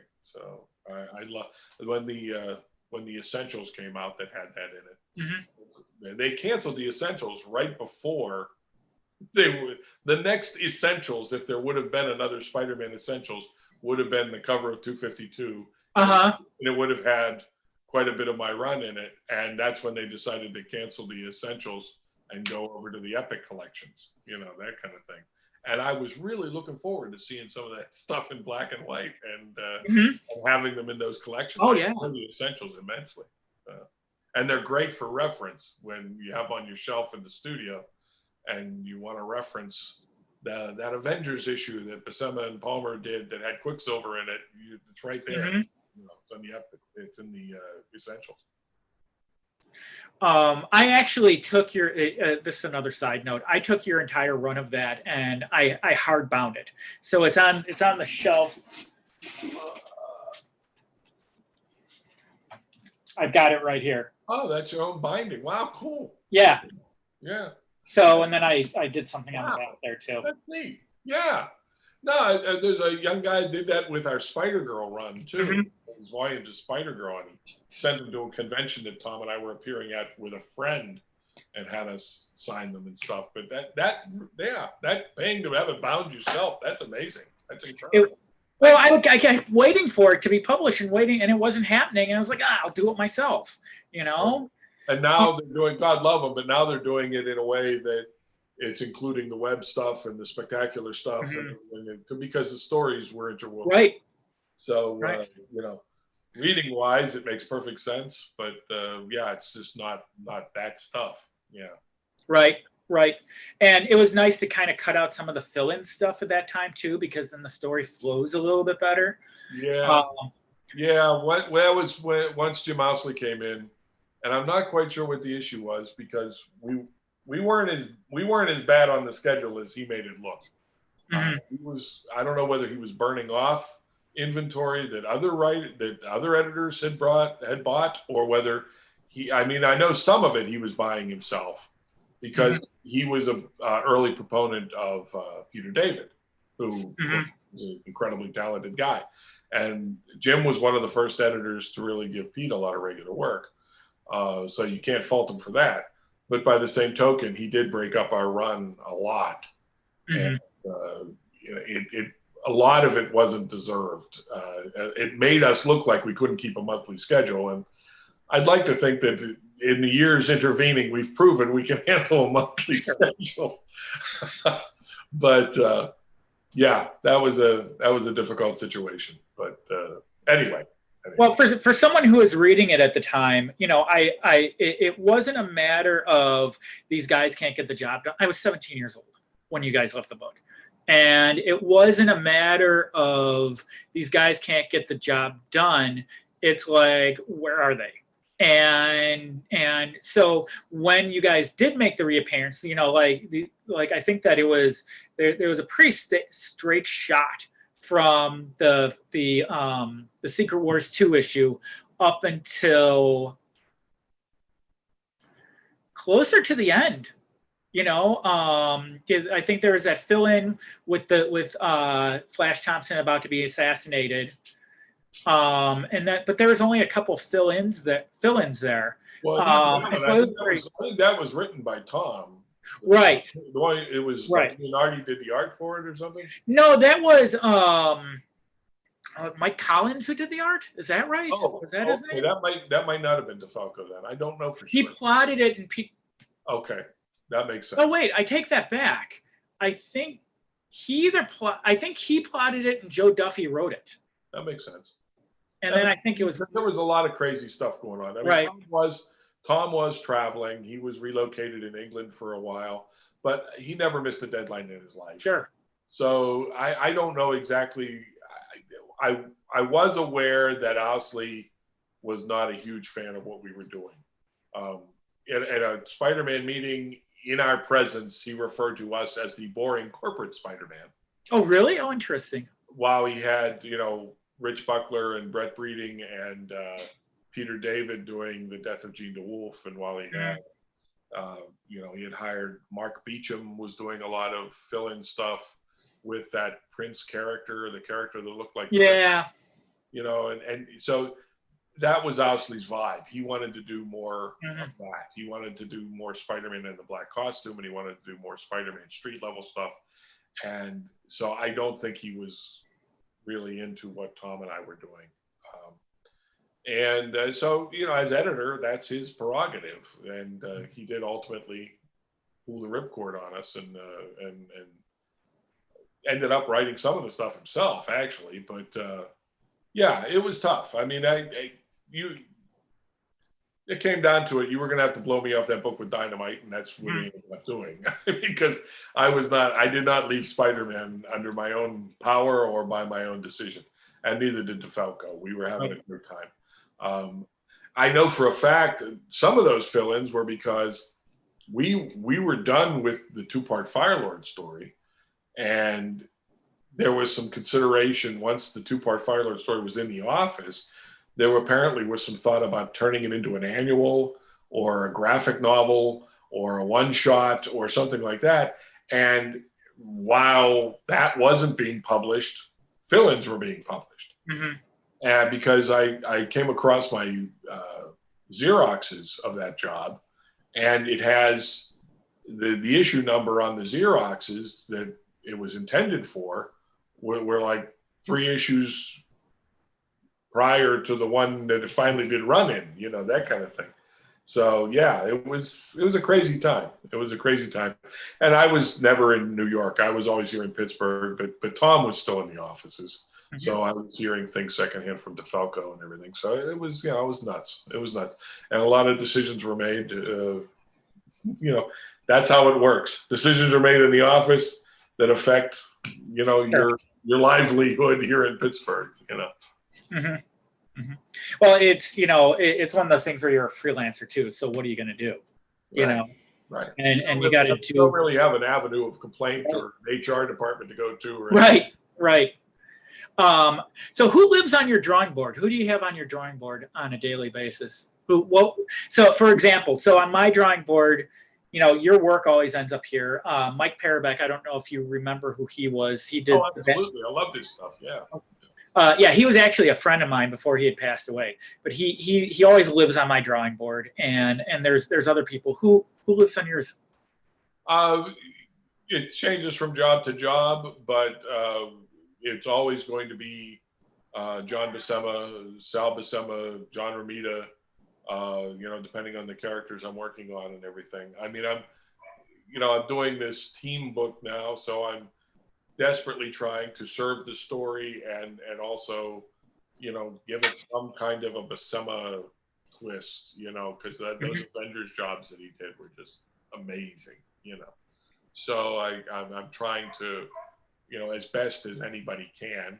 The rest of us are mere mortals, but the best you can, you try to connect to the cosmic Buscema-ness and hope some of it comes through, And with Sal inking, hopefully that will help a lot, that kind of thing.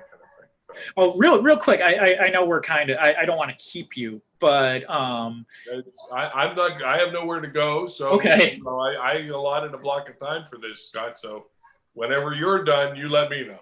Okay, so let me ask you about the production line of comics.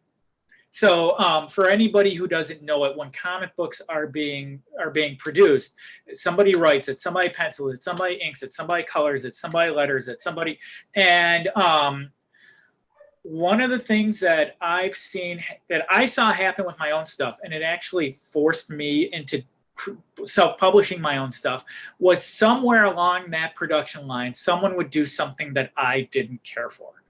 And I would look at it and be like, oh my God, how can I show this? I can't show this to anybody. I can't, this is, and I'm not pointing the finger at anyone in particular, but it's something that happens somewhere along the line. Somebody either has an idea, or somebody is rushed, or someone doesn't know what they're doing. And I saw something real recently, and I'm not going to mention what it was, but they had done something that wasn't pulled off because of the production aspect of it, because like ads were put in between pages, and because the colorist got really muddy with stuff. What happened? How do you react to that when something goes awry in the production line? Poorly. Okay. But for the most part, you keep it to yourself.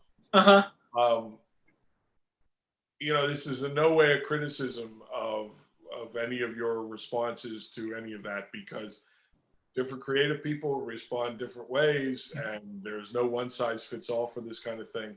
There are people who are in some rarefied air that, these days with computers, if somebody sends you a page and it's colored wrong, I've been able to get some corrections done on coloring, things like that. On the last several years working with computers, they'll send you, the JPEGs and everything, and I'll be able to scroll through a PDF and go, oh, you guys, no, you missed this. I mean, I did a Flash fill-in that hasn't been published, as far as I know. Oh, really? There was one that was published a couple of years ago. Is this a different one?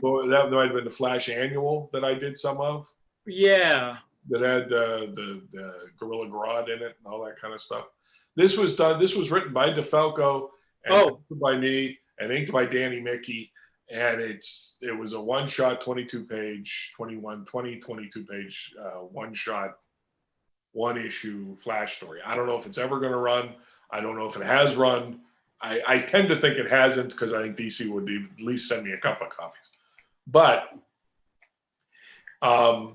they sent me the PDF of the coloring, and the whole thing with the new Flash is whenever he's using his power, all those lines on his costume were supposed to light up. And apparently they got to fill in colorists too. I'm not sure who it was. I don't know.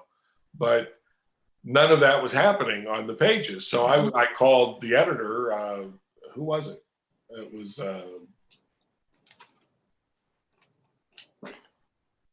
I'm up on his last. I'm not coming up with the gentleman's name, and I'm sorry, because he actually hired me a few times at DC.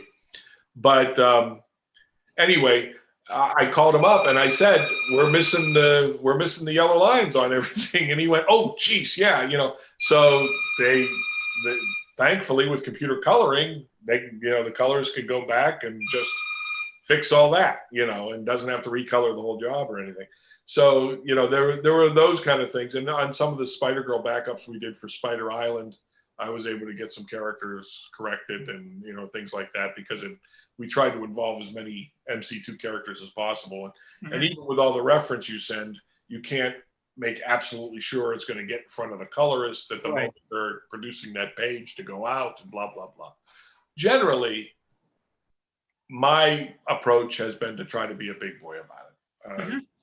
I bitch to my friends. I actually had my girlfriend at the time, who is my one of my best friends now, and she, like any human being, she'll bitch about her job all the time, and people that she has to work with, and about the pressure of the job she has and everything. But she also recognizes that I'm very privileged and lucky to be doing what I'm doing. And when she's bitching about work, and I'll say, no, I know exactly what you're talking about. Just today, something like that happened. And she looked at me one time and said, oh, Ron, did somebody color your pants wrong? And I went, ouch. But yeah, absolutely. Why are they green? Well, yeah, you have a little bit more involvement and control with computers than we ever did before. But back in the day, I can't tell you how many times there's no profit in ripping the book apart and screaming and yelling, There's, you know, you kind of go to your editor and you go, listen, I understand mistakes happen. Could we make sure? I mean, I had a negotiation with Ralph Macchio, who I loved working for. That guy covered my back more times than I can count. He was a great man to work for, a lot of fun, nice guy. And I had done color sketches for Blood Axe. And Blood Axe appeared, he was colored wrong when he first appeared. And I called up Ralph and I said, Ralph, I get it, mistakes happen, blah, blah, blah. Can we get him fixed for his next appearance? And then I got hit with, well, Ron, I really don't want to have him colored differently in two consecutive issues. So when he disappears for an issue or two, and then he comes back, we can change the color. And I went, okay, Ralph. So he was wrong in Thunderstrike #1, and I forget where else he appeared wrong. But then when he came back in like 9, I was finally able to get him colored the way I intended for him to be colored. You know, and I have a lot of stories like that, you know, that you do the color sketches.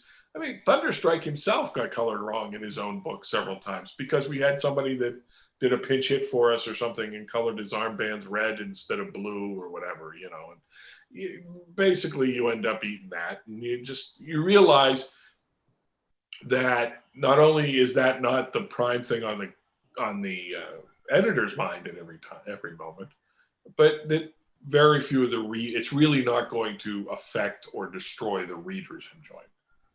You know, we're reacting to things on a level that the reader is not going to react to.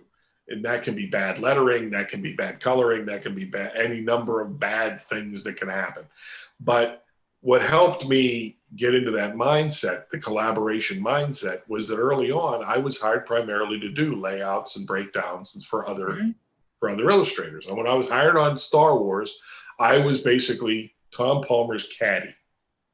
You know, my job was to lay out the pages and tell the story and get Tom to the green, and then he knocked it in the hole. It was his book, you know. In much the same way he worked with Walt Simonson, he was doing the same thing over my layouts. So you become very aware of what your role is, and you learn how to stay in your lane, you know, that kind of thing. That's what it is. I mean, believe me, I have fellow professionals that feel I should take a stronger hand in things, you know, and exercise more control over the work I'm producing and everything. But if it's not a collaboration, if you can't find it in your heart to understand why a colorist chose to color something very differently than you would have, you know, but he's the guy who's being paid to color it, you know, that's his livelihood too. I'm not interested in trying to tell somebody why I'm right and they're wrong just because I wanted it that way, you know. As penciler, I don't think that's really my prerogative. That's the editor's prerogative, you know. So I very much, not that it doesn't affect me, not that I'm not angry, not that I'm not frustrated, not that I don't have any personal feeling in the world about it, but I don't usually act on it professionally. I did act kind of passive aggressively with Blue Baron, because when I designed Blue Baron, I designed him in full color. And there's this bit going on where it kind of looks like he has Buccaneer boots, but they're not Buccaneer boots. It comes down, there's a red ribbon around his calf, and then his pants come to an end, kind of forming the Buccaneer cuff, and then he has the white sock with the buckle on it. And yes, the costume is designed to look kind of silly. It's mentioned in the dialogue. Yes, it's supposed to be kind of overdone. But it's classic. But yes. But anyway, it was designed so the leg is blue, the cuff is blue, and then the white comes down, right? But Sal Buscema was even inking it more like a boot early on. I don't know what he thought that extra line was for, but he even was inking it more like a Buccaneer boot. And I called Sal Buscema, picture me calling the great Sal Buscema and say, oh, and by the way, Mr. Buscema, that's not really supposed to be a Buccaneer boot. That's supposed to be a tailor, And of course, he busted my balls about it. And then he started inking it exactly the way I was penciling it. But in the first issue, what ended up happening was a fan, when Darren Henry was first putting up on the websites, when he was first putting up the color sketches and all this kind of stuff, a fan said, I think that's wrong. Uh-huh. I think that cuff, if that's a boot, then the cuff should be white, so it looks like a boot, not blue. And Darren, kind of in a Stan Lee mode, kind of went, I think you might be right about that, pal, that kind of thing.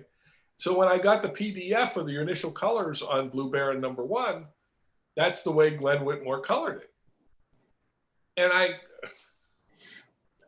kind of I was trying to be good natured about it, but at one point I was kind of passive aggressive with Darren on the phone. And I said, not that I should have any more of a vote than some fan, but I did design him that way for a reason. Those colors are showing what pieces of what are connected and what aren't and everything. And to Darren's credit, he had Glenn go back and recolor, he didn't have to recolor the whole issue, but he went in and corrected that in the entire interior of Blue Baron #1. And we've had no problems ever since. Glenn has really learned how that costume fits together, and he colors it incredibly well, almost all the time. I mean, if he makes a mistake, it's just a glitch. It's not because he doesn't understand how the costume goes together. But what's interesting is the corner box on the printed copies were done at the same time as issue #1. And they are just reprinted full color every issue. So in the corner box, those cuffs are white and they're haunting me. And it's there just to torture me every issue of Blue Baron, that kind of thing. But it's silliness, I mean, you can't get too worked up about it. Right. If they ever do an action figure and it's painted wrong and it's mass produced, and it's like, oh.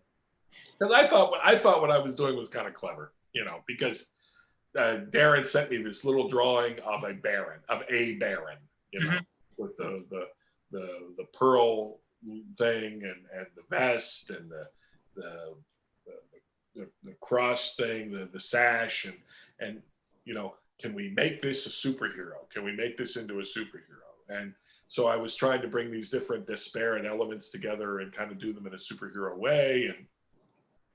And I thought it was clever to kind of do the Star Trek pants and then put the ribbon on it so it reads like a Buccaneer boot, that kind of thing. Because those guys did wear short pants with a little ribbon on it and then the stocking coming down. And I thought it was a kind of a clever way to pull that off. And so I was very gratified. I was very thankful that Darren decided it was something worth correcting. And now we can move on with our lives. So what advice did you get from somebody that you admired that made a difference in your work? What advice did I get from somebody? Marie Severin at a convention told me that my knees sucked. She didn't say sucked. She was very, very kind. But she showed me that I wasn't drawing knees. I was drawing the big superhero thighs and the big superhero teardrop muscles, and then I was just kind of going like into big superhero calves. There's a knee in there that has some mechanics to it. Learn them. And I went, okay. And so I draw knees better now because of that. DeFalco's been a big font of information. As I said, with it's not rocket science. Keep it simple, stupid. That kind of thing. Danny Figueroth was very helpful. I mean, I was working on a Kazar story where I was thinking like a comic fan who has been reading comics for 20 years, and you don't have to worry about things like I thought it was cool to have Spider-Man and Kazar were climbing up a building, and the next shot was Kazar coming up to the window, Spider-Man already inside, and the bars bent. And Bruce Jones had Kazar saying, "Boy, you made short work of those bars," that kind of thing. And I thought, we're comic fans, we know what Spider-Man can do, all this kind of stuff. And Danny said, next time, Ron, they're paying for the price of admission. Let them see Spider-Man bend the bars. How about that? And I went, it's so simple, but it got past me that time, because he's right. That's what makes comic books. Let's see the guy bend the bars. So that stuck with me in the whole arena of keeping it simple, stupid. Show the fantastic. If not, then we may as well be doing stories about middle-aged accountants, that kind of thing. Right. Sitting around having conversations over coffee. If you're not going to see the guy bend the bars and fly through the air and all that kind of stuff, then why bother? So. What kind of advice did you get from somebody who you didn't like? And you don't have to say who the person was, but was there somebody who were, it was just like, I don't really care for this person's artwork, or I don't care for this, blah, blah, blah, blah, blah. And then you heard him or her say something and a light bulb went over your head. And I was like, oh, I need to start doing that. Has that ever occurred? Not that I can think of. I'm going to have to say that, no, I can't think of an example of that. Certainly there are people whom I have met personally who have not, I haven't been fond of, but their work is viable and excellent, and you can learn something from looking at their work, and overlook the fact that they're dicks, that right. kind of that I could give you a long list of people whom I've met who aren't wonderful people, but whose work I have learned a lot from, that kind of thing. So absolutely on that end. As far as directly, no. I mean, you've been to my Facebook page, and you see how respectful I try to be about everybody's input. And that's just how I feel in general about how we should comport ourselves in this industry. I do see people, even on Facebook, fellow professionals that just, I hate to put it this way because I know they're not setting themselves up as examples, but they're bad examples for the fans, because if you don't want the fans to be dicks, then don't be a dick to each other. When I was a fan, I stood at a convention and watched two professionals land-based another professional doing a little comedy tour for the fanboys that were standing around. And it made me a little sick to my stomach. I mean, I was a big fan of both of the guys, and I was a big fan of the guys the guy they were criticizing. And it just seemed small. It just didn't make any sense to me at all. And I have worked very, very hard not to fall victim to that. Sometimes to the frustration of my other friends. There have been a few times like Brett Breeding will, say something, put him in his place. And no, it's not my place to put him in his place. There's plenty of people that probably agree with him, so leave him alone. But yeah, there's a guy out there right now that I just see him making these snide little comments, and it's like, you're so above this. Why are you doing this?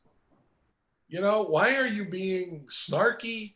Why are you being, taking an obvious shot at a fellow creative like that? It just makes no sense to me, and so I don't partake in it. I find it distasteful. I really do. I mean, we're not curing cancer here. Nobody will die if somebody does it in a way you don't agree with. So why don't we all just try to get along? Well, I think stuff like that is the crazy artist gene, like I had mentioned. I see where I can agree with that. But we have to create a united front against the evil fans. Well, it's not at all either. I love the fans. I sat at a convention after Tom and I got on Thor, And there was this kid standing in the back. I say kid, he was probably in his 20s like I was. Well, by Thor, I was in my 30s. But he's standing in the back of this group of fans standing around. And he goes, when's Walt coming back? And somebody, whether it was a friend of his or just an acquaintance or somebody else that was at the convention, turned, and I heard the guy turn to him and say, no, he's the new regular guy on Thor. Walt's done. He's, and he goes, yeah, I know. When's Walt coming back? And I said, listen, I loved Walt too. And I kind of made a joke out of it. I said, I loved what Walt was doing too. He's left us. He has abandoned us. And now we have to put up with the best that the Falco and Frenz can muster. I'm sorry. Believe me, I'm sorry. But, I'd rather be reading another couple of years of Walt and Sal Buscema too. Who wouldn't? That kind of thing. But, I don't take it personally. What's amazing is how little, there are DC fans who know I did Superman and don't know that I did Marvel stuff. I was on Superman when he married Lois Lane, for God's sakes. And yet I will post a DC character on my Facebook page. And there are still people that go, I had no idea you ever worked for DC. And I went, really? I need to contact my PR man. Well, that was an era where things were kind of falling apart a little bit too.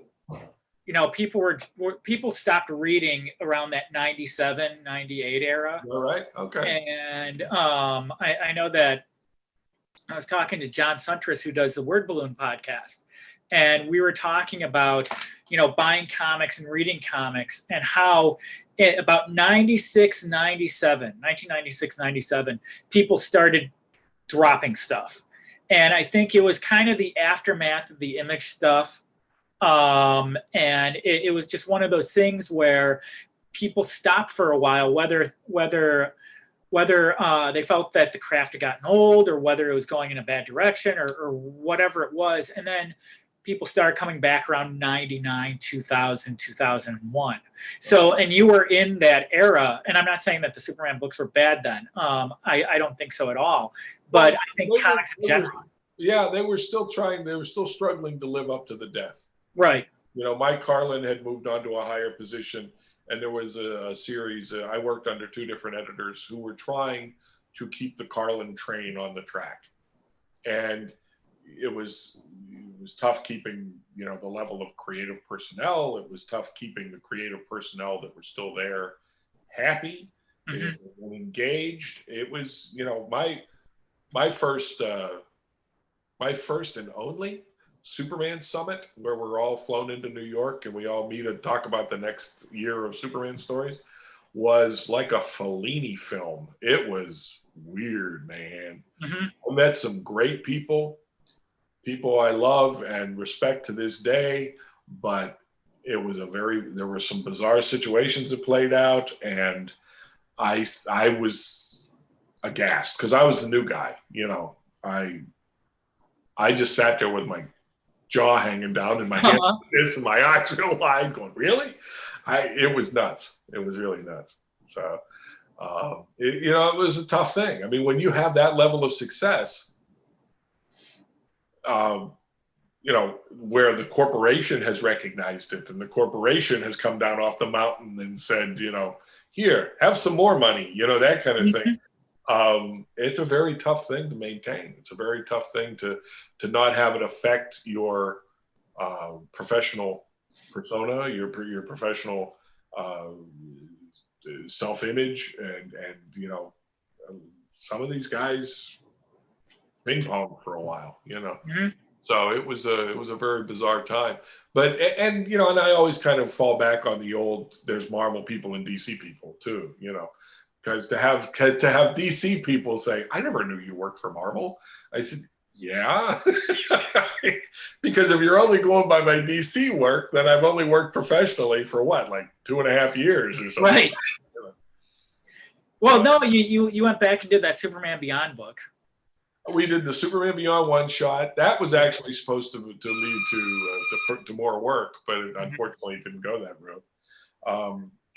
So yeah, I mean, I've enjoyed working with DC the times I've done it. I mean, the editors I've worked for and everything have been terrific. You know, I mean, in the New 52 stuff, I did a lot of layouts for other illustrators. And I was going to ask about that. They had started a program where they were bringing in veteran guys like me and Scott McDaniel and Larry Hama and a few others to basically do some storytelling layouts for the young guys, so they didn't have to worry about the time element of the blank page. You know, they were allowed to play with what we were doing. Some guys did more than others, but it was basically that, saving them the time to have to deal with the blank page, which, as you know, is one of the worst parts of the creative process. And the other side of it was, pardon me, that Tom DeFalco was working on some of the books that I did layouts for, because he worked plot. And some of the young illustrators had no idea what to do with a plot. So, you know, they'd say, it's a DeFalco plot. Is Ron Frenz doing anything? He could probably knock that out pretty fast, right? So I knocked out a few Superboy plots.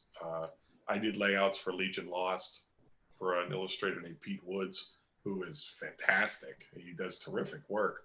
He was working with DeFalco on Legion Lost, and I did layouts for that. And I mean, and he used them as he needed to use them. He used them as this action has to take place on this page. You know, when he had time, he changed the arrangement of the page and he handled it visually the way he wanted to handle it, but he used it for that purpose. You know, he used it to tell, okay, I need to get from point A to point B in this page, and I think maybe I'd rather do it this way. And I don't think the editor had too much trouble with it.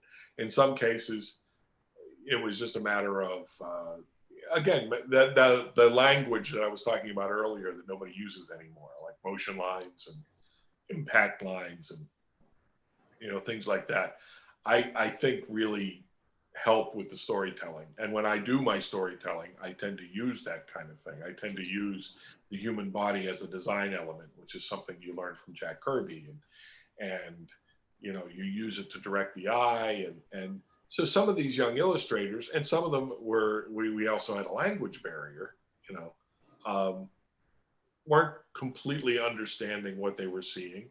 So they were sometimes changing things that worked against what was working in the layout, you know, that kind of thing, and didn't know any better. And there were a couple of examples of that where I understand that the art director at the time, you know, came in to an editor and said, I thought Ron Frenz did layouts on this thing. And because he wasn't happy with what he was seeing. And he goes, do you have Frenz's layouts? And he said, yeah. And he handed him the layouts. DeFalco witnessed this. And he handed the art director my layouts, and he looked through it and he goes, see, now this looks fine. Why didn't the artist follow it? That kind of thing. And I said, okay, well, if you're not paying them specifically to follow that, I mean, if somebody sends me layouts, I'm going to follow them. Because for the same reason that I don't drop things out of a plot or a script, because, you know, every level of the job before me was vetted through the editor, you know, so this is what they want. So if somebody hands, you know, if I would have been one of those young illustrators handed the layouts, I would have said, okay, this has been vetted by the editor. I should follow this. I don't know why the people don't think that way, but it happens. You know, it happens all the time. I've heard some stories of first-time pencilers who just decided they didn't like the plot they were given, so they just drew something completely different. Like, what are you thinking? How do you think that is ever going to, you know, shine a light on you in a positive way? That's just nuts to me, you know. Well, I think part of that is, I mean, you don't need my commentary to tell you what I think part of it is, but I think, you know, I worked in an advertising illustration studio for 20 years, and I saw things that these guys did where I was just like, oh my God, what are you thinking? it's a beer commercial. Why is there a kid in the pool with a toy boat? I mean, it was just, they're just not thinking like along those lines. It's I think part of it is, people just move on autopilot. And I think also some of it is, I know better than anybody else does. Yeah, they spend their time. I mean, Tom DeFalco has been known to say, and I don't completely subscribe to this because every situation is different, but that the independents made it harder for the major publishers to find good people because the independents didn't teach them anything. Mm-hmm. So they came in having been published and having known, hey, I've been published. Mm-hmm. So don't tell me how to do my thing.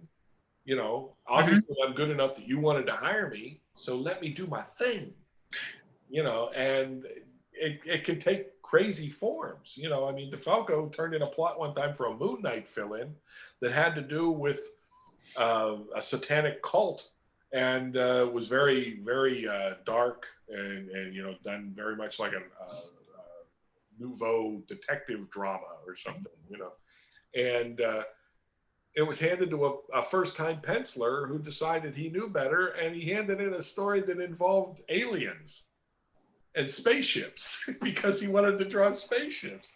And the editor calls DeFalco and it says, "We're not going to pay for this, are we?" And DeFalco said, "No, we're not going to pay for it. That's not what. No." It was crazy. I mean, that's just crazy stuff. I don't get it at all.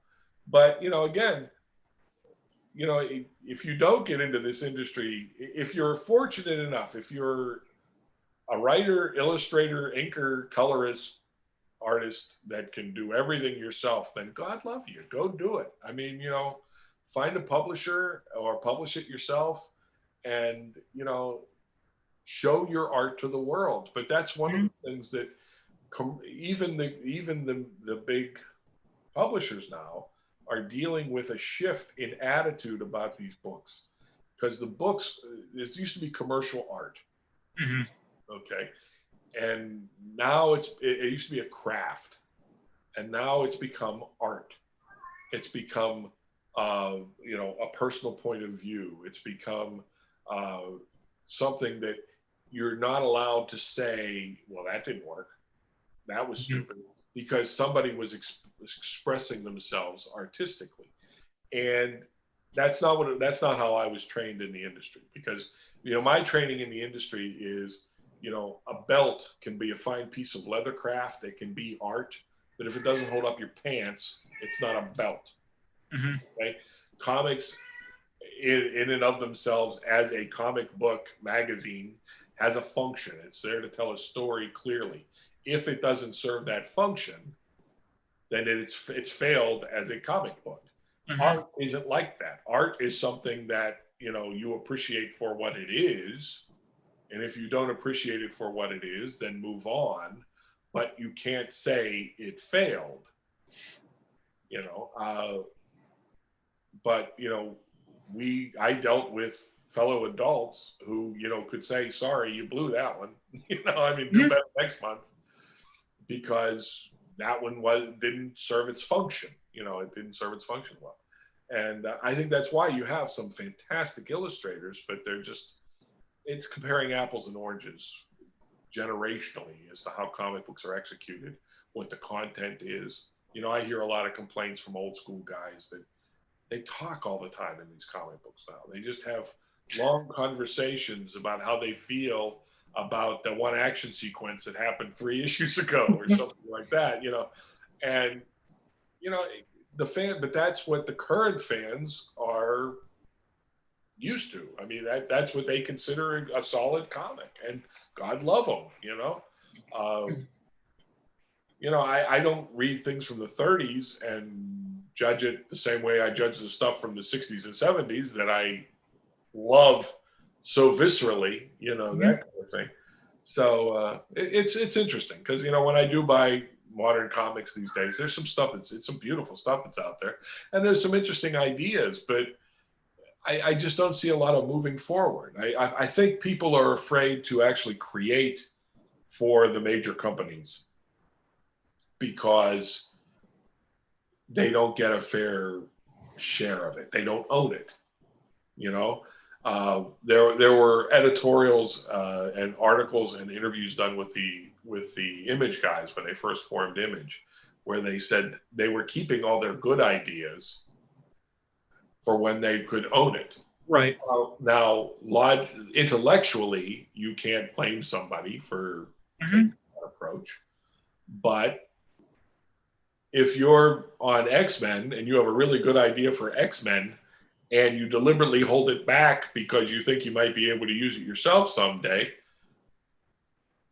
then you're not giving the X-Men job a fair share. And the people that were working on X-Men were getting paid a really good page rate, and they were getting a really good royalty. So how about you tell the best X-Men story you know how to tell that month?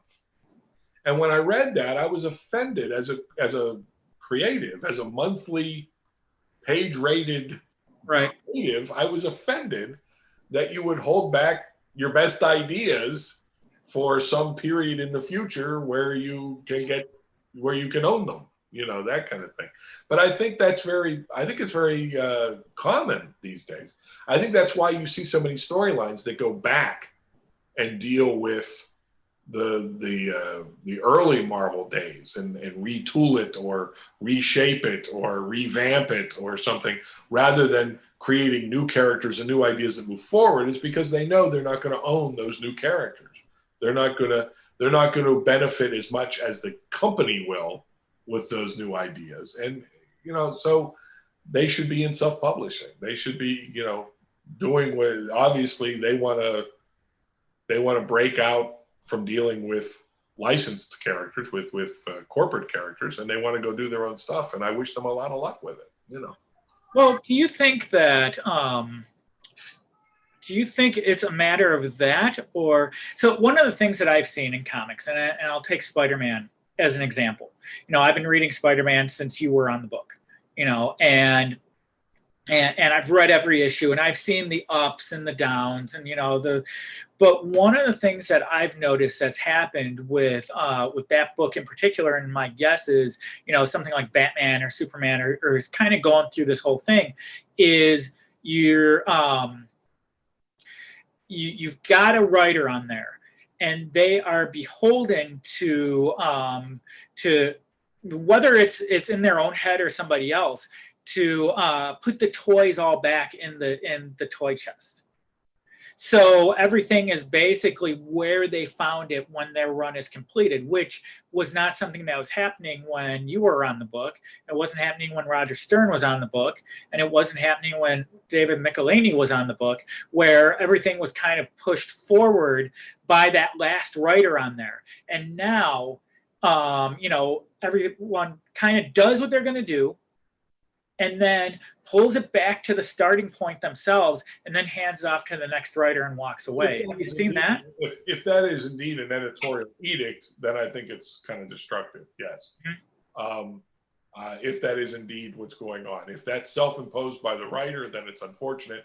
If it's an editorial policy, then it's even more unfortunate. But there was another point I was going to make about that while you were making yours. But I mean, it is a situation. Well, one of the points I was going to make is is one of the differences I've seen in approach is Tom DeFalco at one point did a series of books for a British publisher called Comic Creators On, and Comic Creators on Spider-Man. One was Comic Creators on X-Men. He did Fantastic Four. He did a couple others. But in the Spider-Man one, what struck me is that the early writers, Stan and Marv Wolfman and Jerry Conway and Len Wein, all talked about finding Peter's voice, going back to the Stan Lee stuff and finding Peter's voice and being certain that they were serving the character of Peter Parker. Up through Roger Stern, up through Tom DeFalco, Dave Michelinie, all those guys, they spoke of that chore of reading the old material and finding Pete's voice and getting Pete's voice right.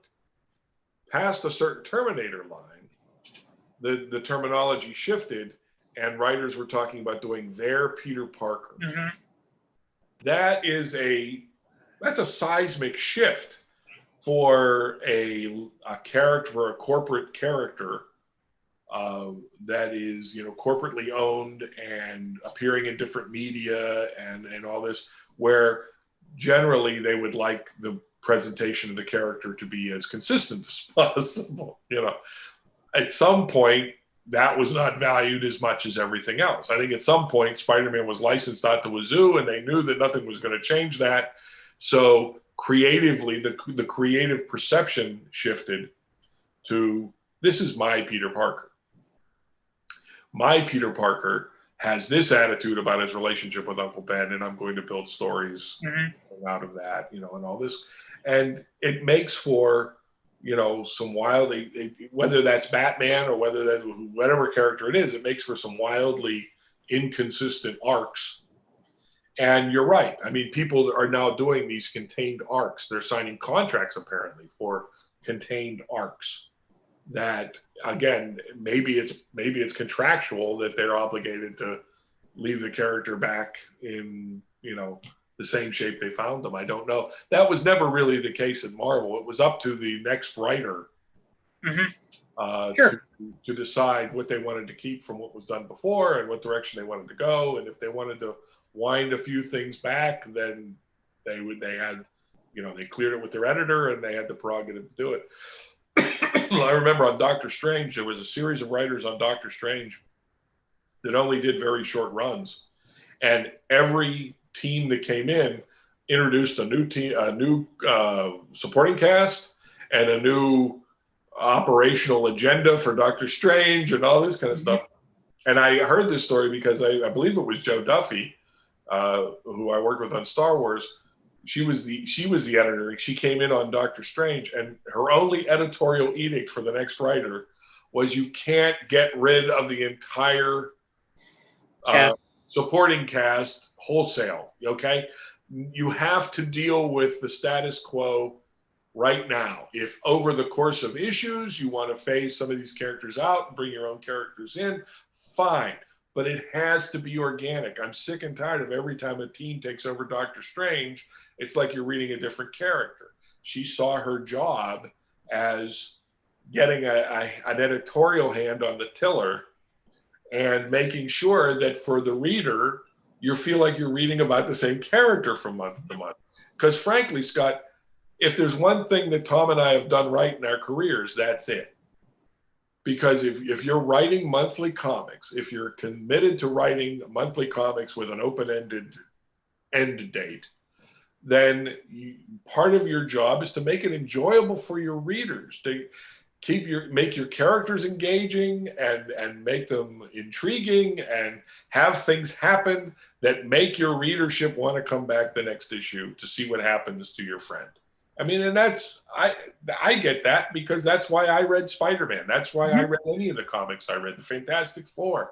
They were consistent. They were a family. They were these characters that I enjoyed. And I wanted to say, oh, I wonder what Ben and Johnny are going to get into this month. That kind of thing. Tom approaches all these characters like soap operas because that's what they are. I mean, one time an interviewer asked him how he saw the Thor strip. And he goes, there's this guy who has a family business, powerful guy, really well known in his community, kind of a king. And he has this family business. And he really wants his son to take up the family business when he gets old enough. He wants his son to want the same things that he wants. But his son goes off and spends a summer discovering this whole different world and relating to these whole different people. And he ends up falling in love with one of these girls. And it just drives the father crazy, and that was the Stan Lee, Jack Kirby Thor to him, because that's what brought you back. That's what made Thor relatable. Teaming up with Hercules to take on the legions of hell didn't make Thor relatable to a 12-year-old kid. It was fun. It was great. It was spectacle. But what made him relatable was that his dad was always coming down on him. That's why kids could say, okay, yeah, I get Thor. He wants to be his own man, and his dad keeps telling him, no, you're going to do it my way. So those kind of elements, that core of the characters, the family core, really. That was one of the things that we always did on with Spider-Man. I enjoyed dealing with Aunt May, because Aunt May was the reason Pete did a lot of stuff. The reason he has a secret identity was Aunt May. Right. You know, the fact that they got rid of that and they've played fast and loose with the identity and everything. Yeah, if once your identity's out, everybody you know and love is going to get knocked off, because these guys are spiteful. Because these bad guys are spiteful little dicks. So, I mean, secret identities serve a function, guys. Come on, let's have secret identities. Well, you know, that was, I'll make a commentary about that real quick, and then I've got another question for you. But, you know, when they did that, that was a story element to get him unmarried. So it's like they did that in order to turn back the clock.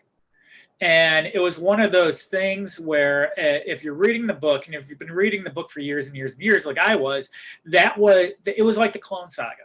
And a lot of people diss the Clone Saga, but I loved it because I felt like it moved the ball forward through the field on the field. I felt like it was really, really great. It was a great character study. You got to see what the reaction was.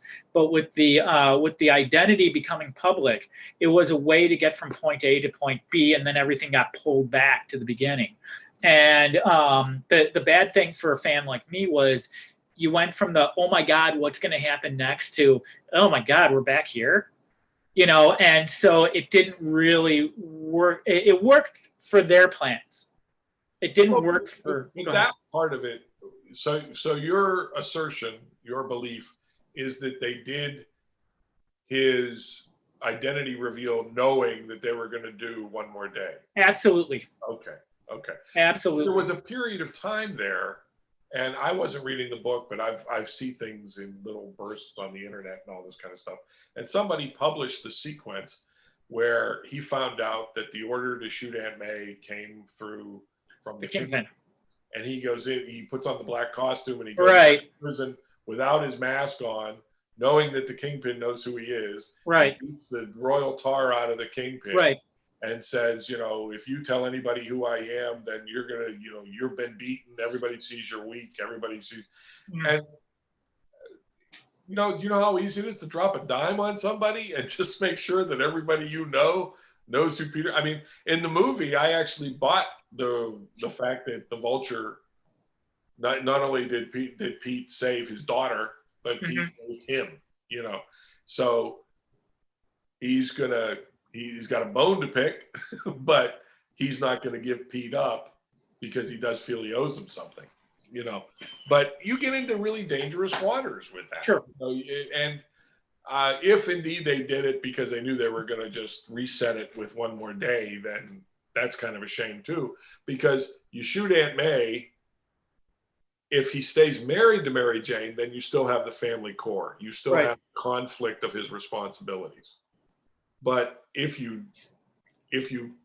kill Aunt May and get rid of the marriage, then you've lost that family core. Mm-hmm. And family is always something that the reader can identify with. You know, the dynamics of family and the interaction of family is always something that readers can find common ground with a character on.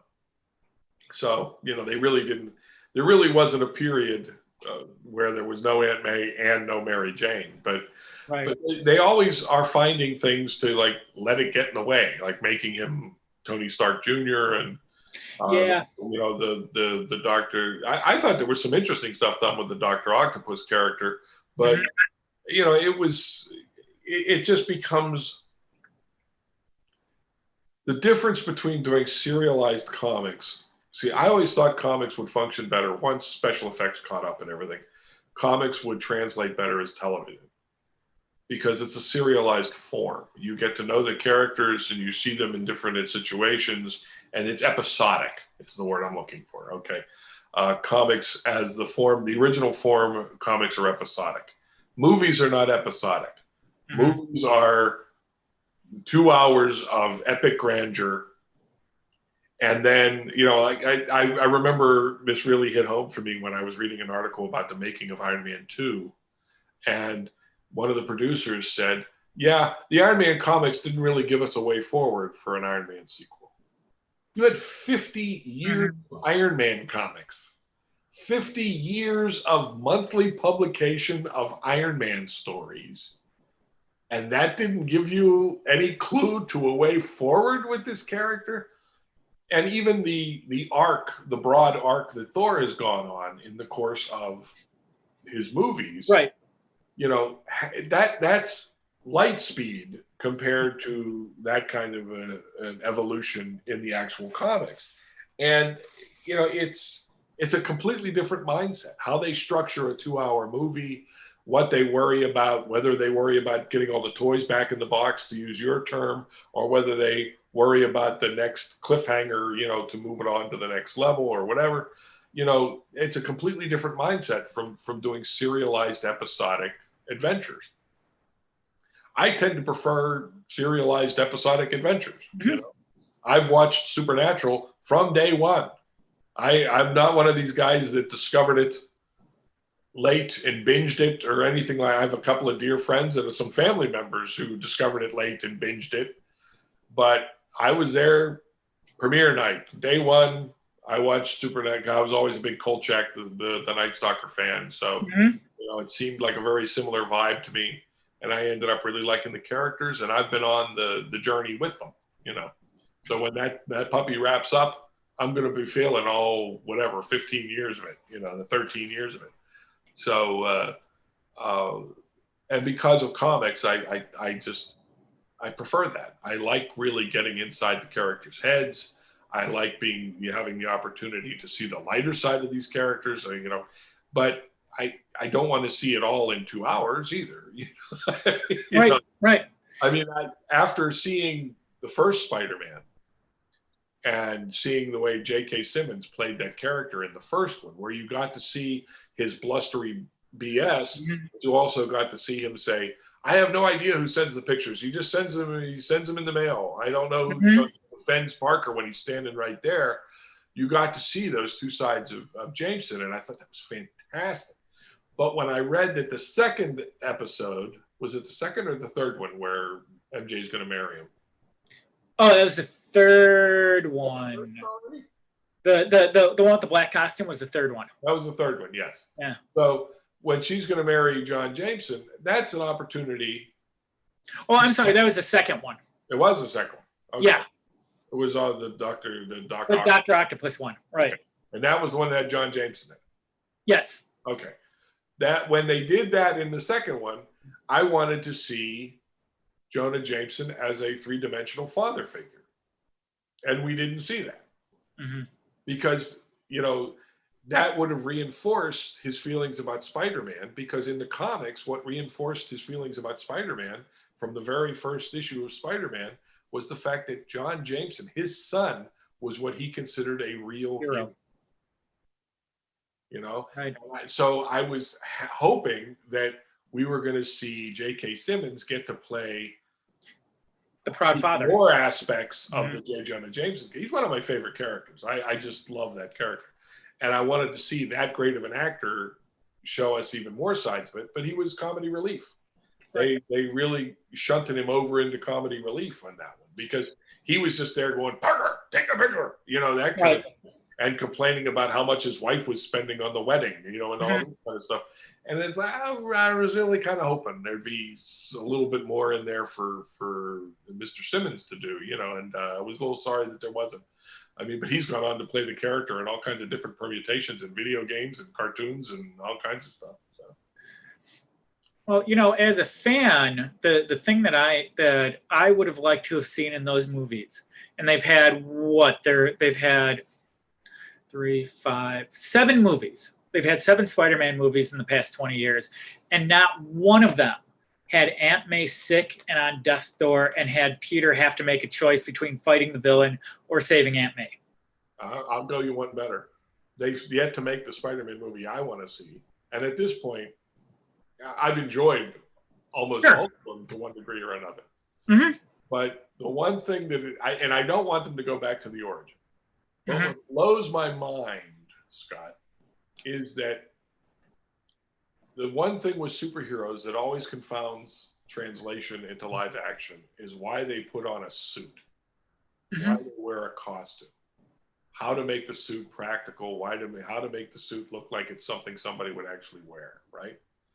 In the original 10-page story, or however many pages it was, Stan Lee covered that. He made the suit because he was going to go on TV. Television. He was going to go on the Ed Sullivan Show or the David Letterman Show or America's Got Talent or Star Search, whatever era you're in. That's why he made the suit. And none of the movie versions have used that. That blows my mind. I mean, because that's always something that these writers are trying to crack. You know, okay, why does he wear the suit? And Stan handed it to you in 1962, and nobody's used it. You know, I mean, it's amazing. It's amazing. But I mean, I'm one of these guys too that I grew up in the 70s with, you know, those TV movies that were not made by comic fans. They weren't made by people who grew up with the comics and loved the comics the way the stuff is now. And you know, so I'm very forgiving when it comes to that kind of stuff, and I'll find something to enjoy in almost every superhero movie. And I'm not a hater. You know, if it's not exactly what I'm picturing, I've learned to not just turn off and say, well, then it was crap, you know, because Andrew Lincoln, I thought, did a terrific job as Peter Parker. I wasn't as fond of the first Amazing Spider-Man because it was a whole... It was the same thing as the... vibe of disaffected teenager. Right. That, you know, I wasn't really... I didn't see as Peter Parker. But they also did the origin with Uncle Ben so right in the first Raimi one that they needed to play with it in this one, and it became very convoluted, and then they were doing the stuff with his dad, and you know, and making sure that he didn't invent the web fluid and all this kind of stuff, that it became very convoluted and moved away from the core. The core that Raimi got right, that movie felt obligated to move away from that a little bit, you know. Right. But in Amazing Spider-Man 2, which ultimately is a mess, the moments of Andrew Garfield in the costume playing Spider-Man make my heart happy. He is terrific. You know, when they do the voiceover of him talking and being witty, and when he helps the little kid that's being bullied with his science project, when he's taking on Electro in Times Square and teams up with the firemen and is calling them by name. And he's got the hat on. He's got the hat on, and he does the thing with putting the hose in his holster. He's Spider-Man. I mean, it's fantastic. So there are those elements in each of the movies that I can find that just make me I think they're wonderful. I mean, I really enjoy them as a Spider-Man fan. Is it everything I want? No, you know, it's not, but it's getting there close, you know. I mean, close is okay. I have the comic books. If I want real Peter Parker, I go back and read the comic books. I was actually a fan of that second movie, and I found the first one unwatchable because it was so close to the Raimi film, only not as good. Yeah. But I did enjoy that second movie quite a bit, and you know, I understand why people don't like it, but it had some really good stuff, and that the death of Gwen Stacy was phenomenal in that film. I mean, you know, and even the Pete Harry relationship, I thought worked really well. Yeah. You know, because that was some of the stuff that Raimi was interested in 2 and 3, telling his own idea of the love triangle, you know, of Harry and Mary Jane and Pete and everything, and that's fine. That's, you know, but that was not from the source material, you know, that kind of thing. So yeah, when they pull off things, I mean, I love the scenes with Pete and Harry in Amazing Spider-Man 2. I didn't like the fact that they went a little campy with the Electro character, you know, but overall, you know, there are sequences in there that are a lot of fun, and you know, when he's in the suit playing Spider-Man, he really played that character well, I thought, you know, in my humble opinion. Yeah. Anyway, we are going on to 3 hours here, so yeah, we are. So I'm gonna edit this for it to make any sense. But, Oh, it's going straight. I mean, it's already there, so there's no editing involved here. But I am aware that you've gotten about 20 phone calls while we've been doing this. And most of them, I'm sure, were solicitation calls. Oh, okay. One of them might have been a dear friend who forgot that I was recording or didn't think it would go this long. But that's okay. Don't worry about it. So the last question I have for you, and usually it's like, oh, well, what about this? What about this? What project did you work on that you think stretched you the most as an illustrator, stretched you the most as an artist? Or has that continued with every project? That's a pretty consistent thing. At this point in my career, I'm not really looking to reinvent the wheel. If I have opportunities through commissions and through SitComics and everything to do what I think I'm good at, to tell the kind of stories that I think I tell well, I'm not too worried about experimentation or stretching. I have some people on Facebook that lecture me about finding out what my next level is and everything. And I've had, by any objective standard, I've had a successful career in comics where people have appreciated the work, they still like the work, they're still interested in paying me to do a commission for them. There's nothing unfulfilled for me as far as some big epic or thing I want to say about superheroes or heroic fiction or anything like that. But I am eager to see what's next. But I've done a lot of stuff that nobody's ever seen. DeFalco and I did a series, and I forget how many pages they were, but it was for an Indian publisher that was only going on. Oh, I've seen that. Well, Krish, yeah, that was the one thing. But we also did, from that, we did a series of the Indian gods and their stories from their gods and goddesses. And we did I forget how many we did. We did like 3 to 5 or something of different characters, and I had to do the research and had a lot of fun with that, because it was ultimately, they are fantasy. Well, they're not fantasy stories to those people, and I don't mean to be disrespectful, but the fantastic elements of them, sure, a lot of fun to do, and trying to respect the source material and present the characters, and I have no idea how they were responded to. They had no dialogue. DeFalco plotted them panel by panel by panel, and they were done for like some kind of a phone format.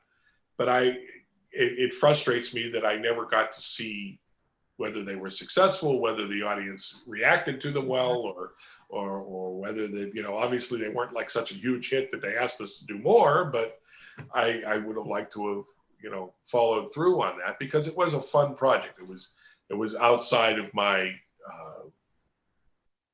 base knowledge, to learn something new to accomplish it. And the same with Krish. Because it was very flattering to be contacted, because the publishers, the owners of the character who were making the movie, the edict was they wanted it to be as much like a classic Marvel comic as possible. So that meant that they hired an American editor who thought of DeFalco and me to do it. We were able to get Sal to jump on board. So it was a lot of fun. But, I bought the movies and watched the movies and was, feeding, Tom was going mostly by the outline and the edicts of the creators. And there were several. And I was trying to fit in stuff from the films that I saw in the films, little character bits and little references and everything that, and I was kind of hoping that was going to go somewhere too, because I actually enjoyed the movies. The movies themselves are quite enjoyable. In fact, Krish 3 was out around the same time as Man of Steel, and gun to my head, I'd rather watch Krish 3 than Man of Steel any day of the week, as far as a movie about a superhero, that kind of thing. But yeah, it's every job you wanted to have some. If there's not something in there to excite you, then you're that's when you get old. But when I'm actually penciling, when things are actually going well and I'm actually penciling and drawing and feeling like the magic is working that day, you know, and there are still days that it doesn't. But when it's working and you're in your zone, then that's still the best feeling in the world, you know.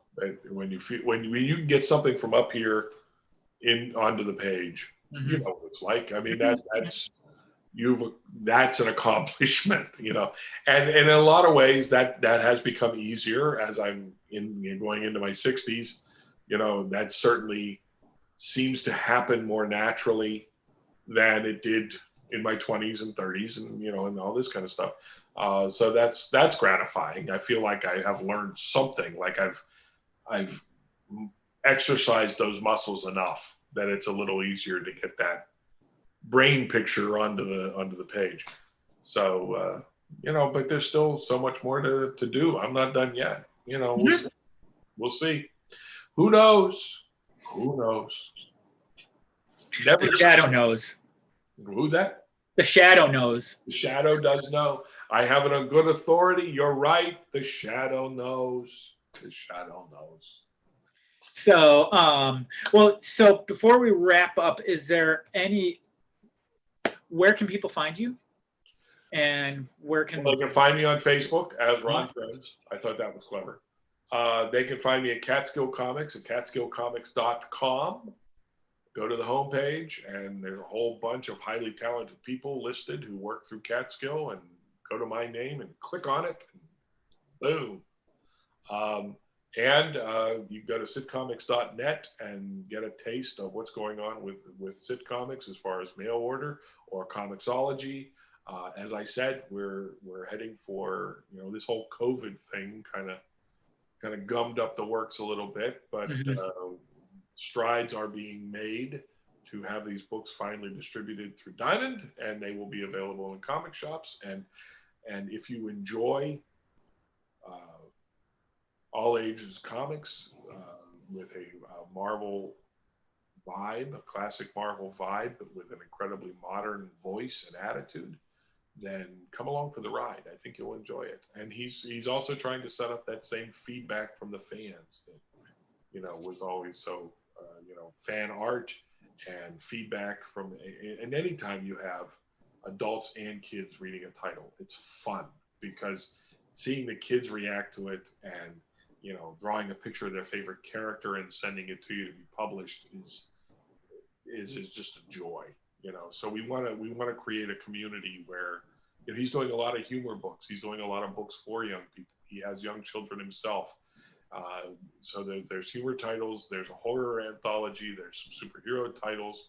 The SitComics stable is just increasing by leaps and bounds. So it's definitely worth checking out. If you're a comics fan, check it out. There should be something there that you're going to enjoy, because the man's a talented writer. So.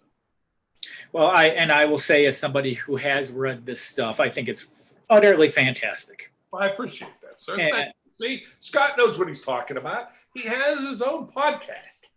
Well, I don't know if that's what this is or not. I don't know what this is. Oh. I woke up at 5 o'clock one morning, and the idea popped into my head, and I just started doing it. 10 of them, and you don't know what to call it yet? No, I have no title for this. Oh, okay. So it's just on my Scott Larson YouTube page. And one other comment about Catskill Comics. There was a number of years ago where I was studying some of Ron's work, and I had contacted Scott at Catskill, and I had asked how much the cost would be for some layouts that Ron had done, because I wanted to study them. And I think that it was, I want to say that it was very affordable. This is over a decade ago, so I don't remember exactly how much it was, but it was something that was provided to me. And so from what I can tell, both Ron and Scott over at Catskill will go out of their way to help you out if there's anything in particular you're looking for. And we're nothing without the fans. So yes, Scott has been an incredible resource for me.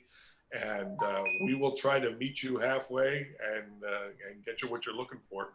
I mean, we have, because convention season didn't happen this year because of COVID, I do have a bit of a queue waiting. But please, if you have a desire to do it, get in the queue. You know, that's the best way to, your spot will be held and we'll get to you as I knock some of these off. So, you know, I'm trying not to just look at it as job security because, you know, God knows some of these people that have been waiting might drop off the list when they're contacted. But, you know, we'll get to it at some point. Don't wait for there not to be a wait list. Get on the wait list. But yeah, it's a lot of fun. It can be a real challenge sometimes. I'm working on a big piece now, a double-sized comic page piece of 11 Avengers, kind of like the Ultimate Avengers team, for a gentleman who's, you know, who had the money to spend, and that's what he wanted. So it's fun for me because I'm drawing all these characters, you know, just like I would if Marvel were paying for a double-page splash, you know, that kind of thing. And also, real quick, on one of your pieces of artwork, you did something, I think you did it for Dan Gavazden, where it was the Ditko Spider-Man lifting up the stuff from Amazing Spider-Man number 33. And it was, I mentioned breathtaking before. This was breathtaking. It was amazing.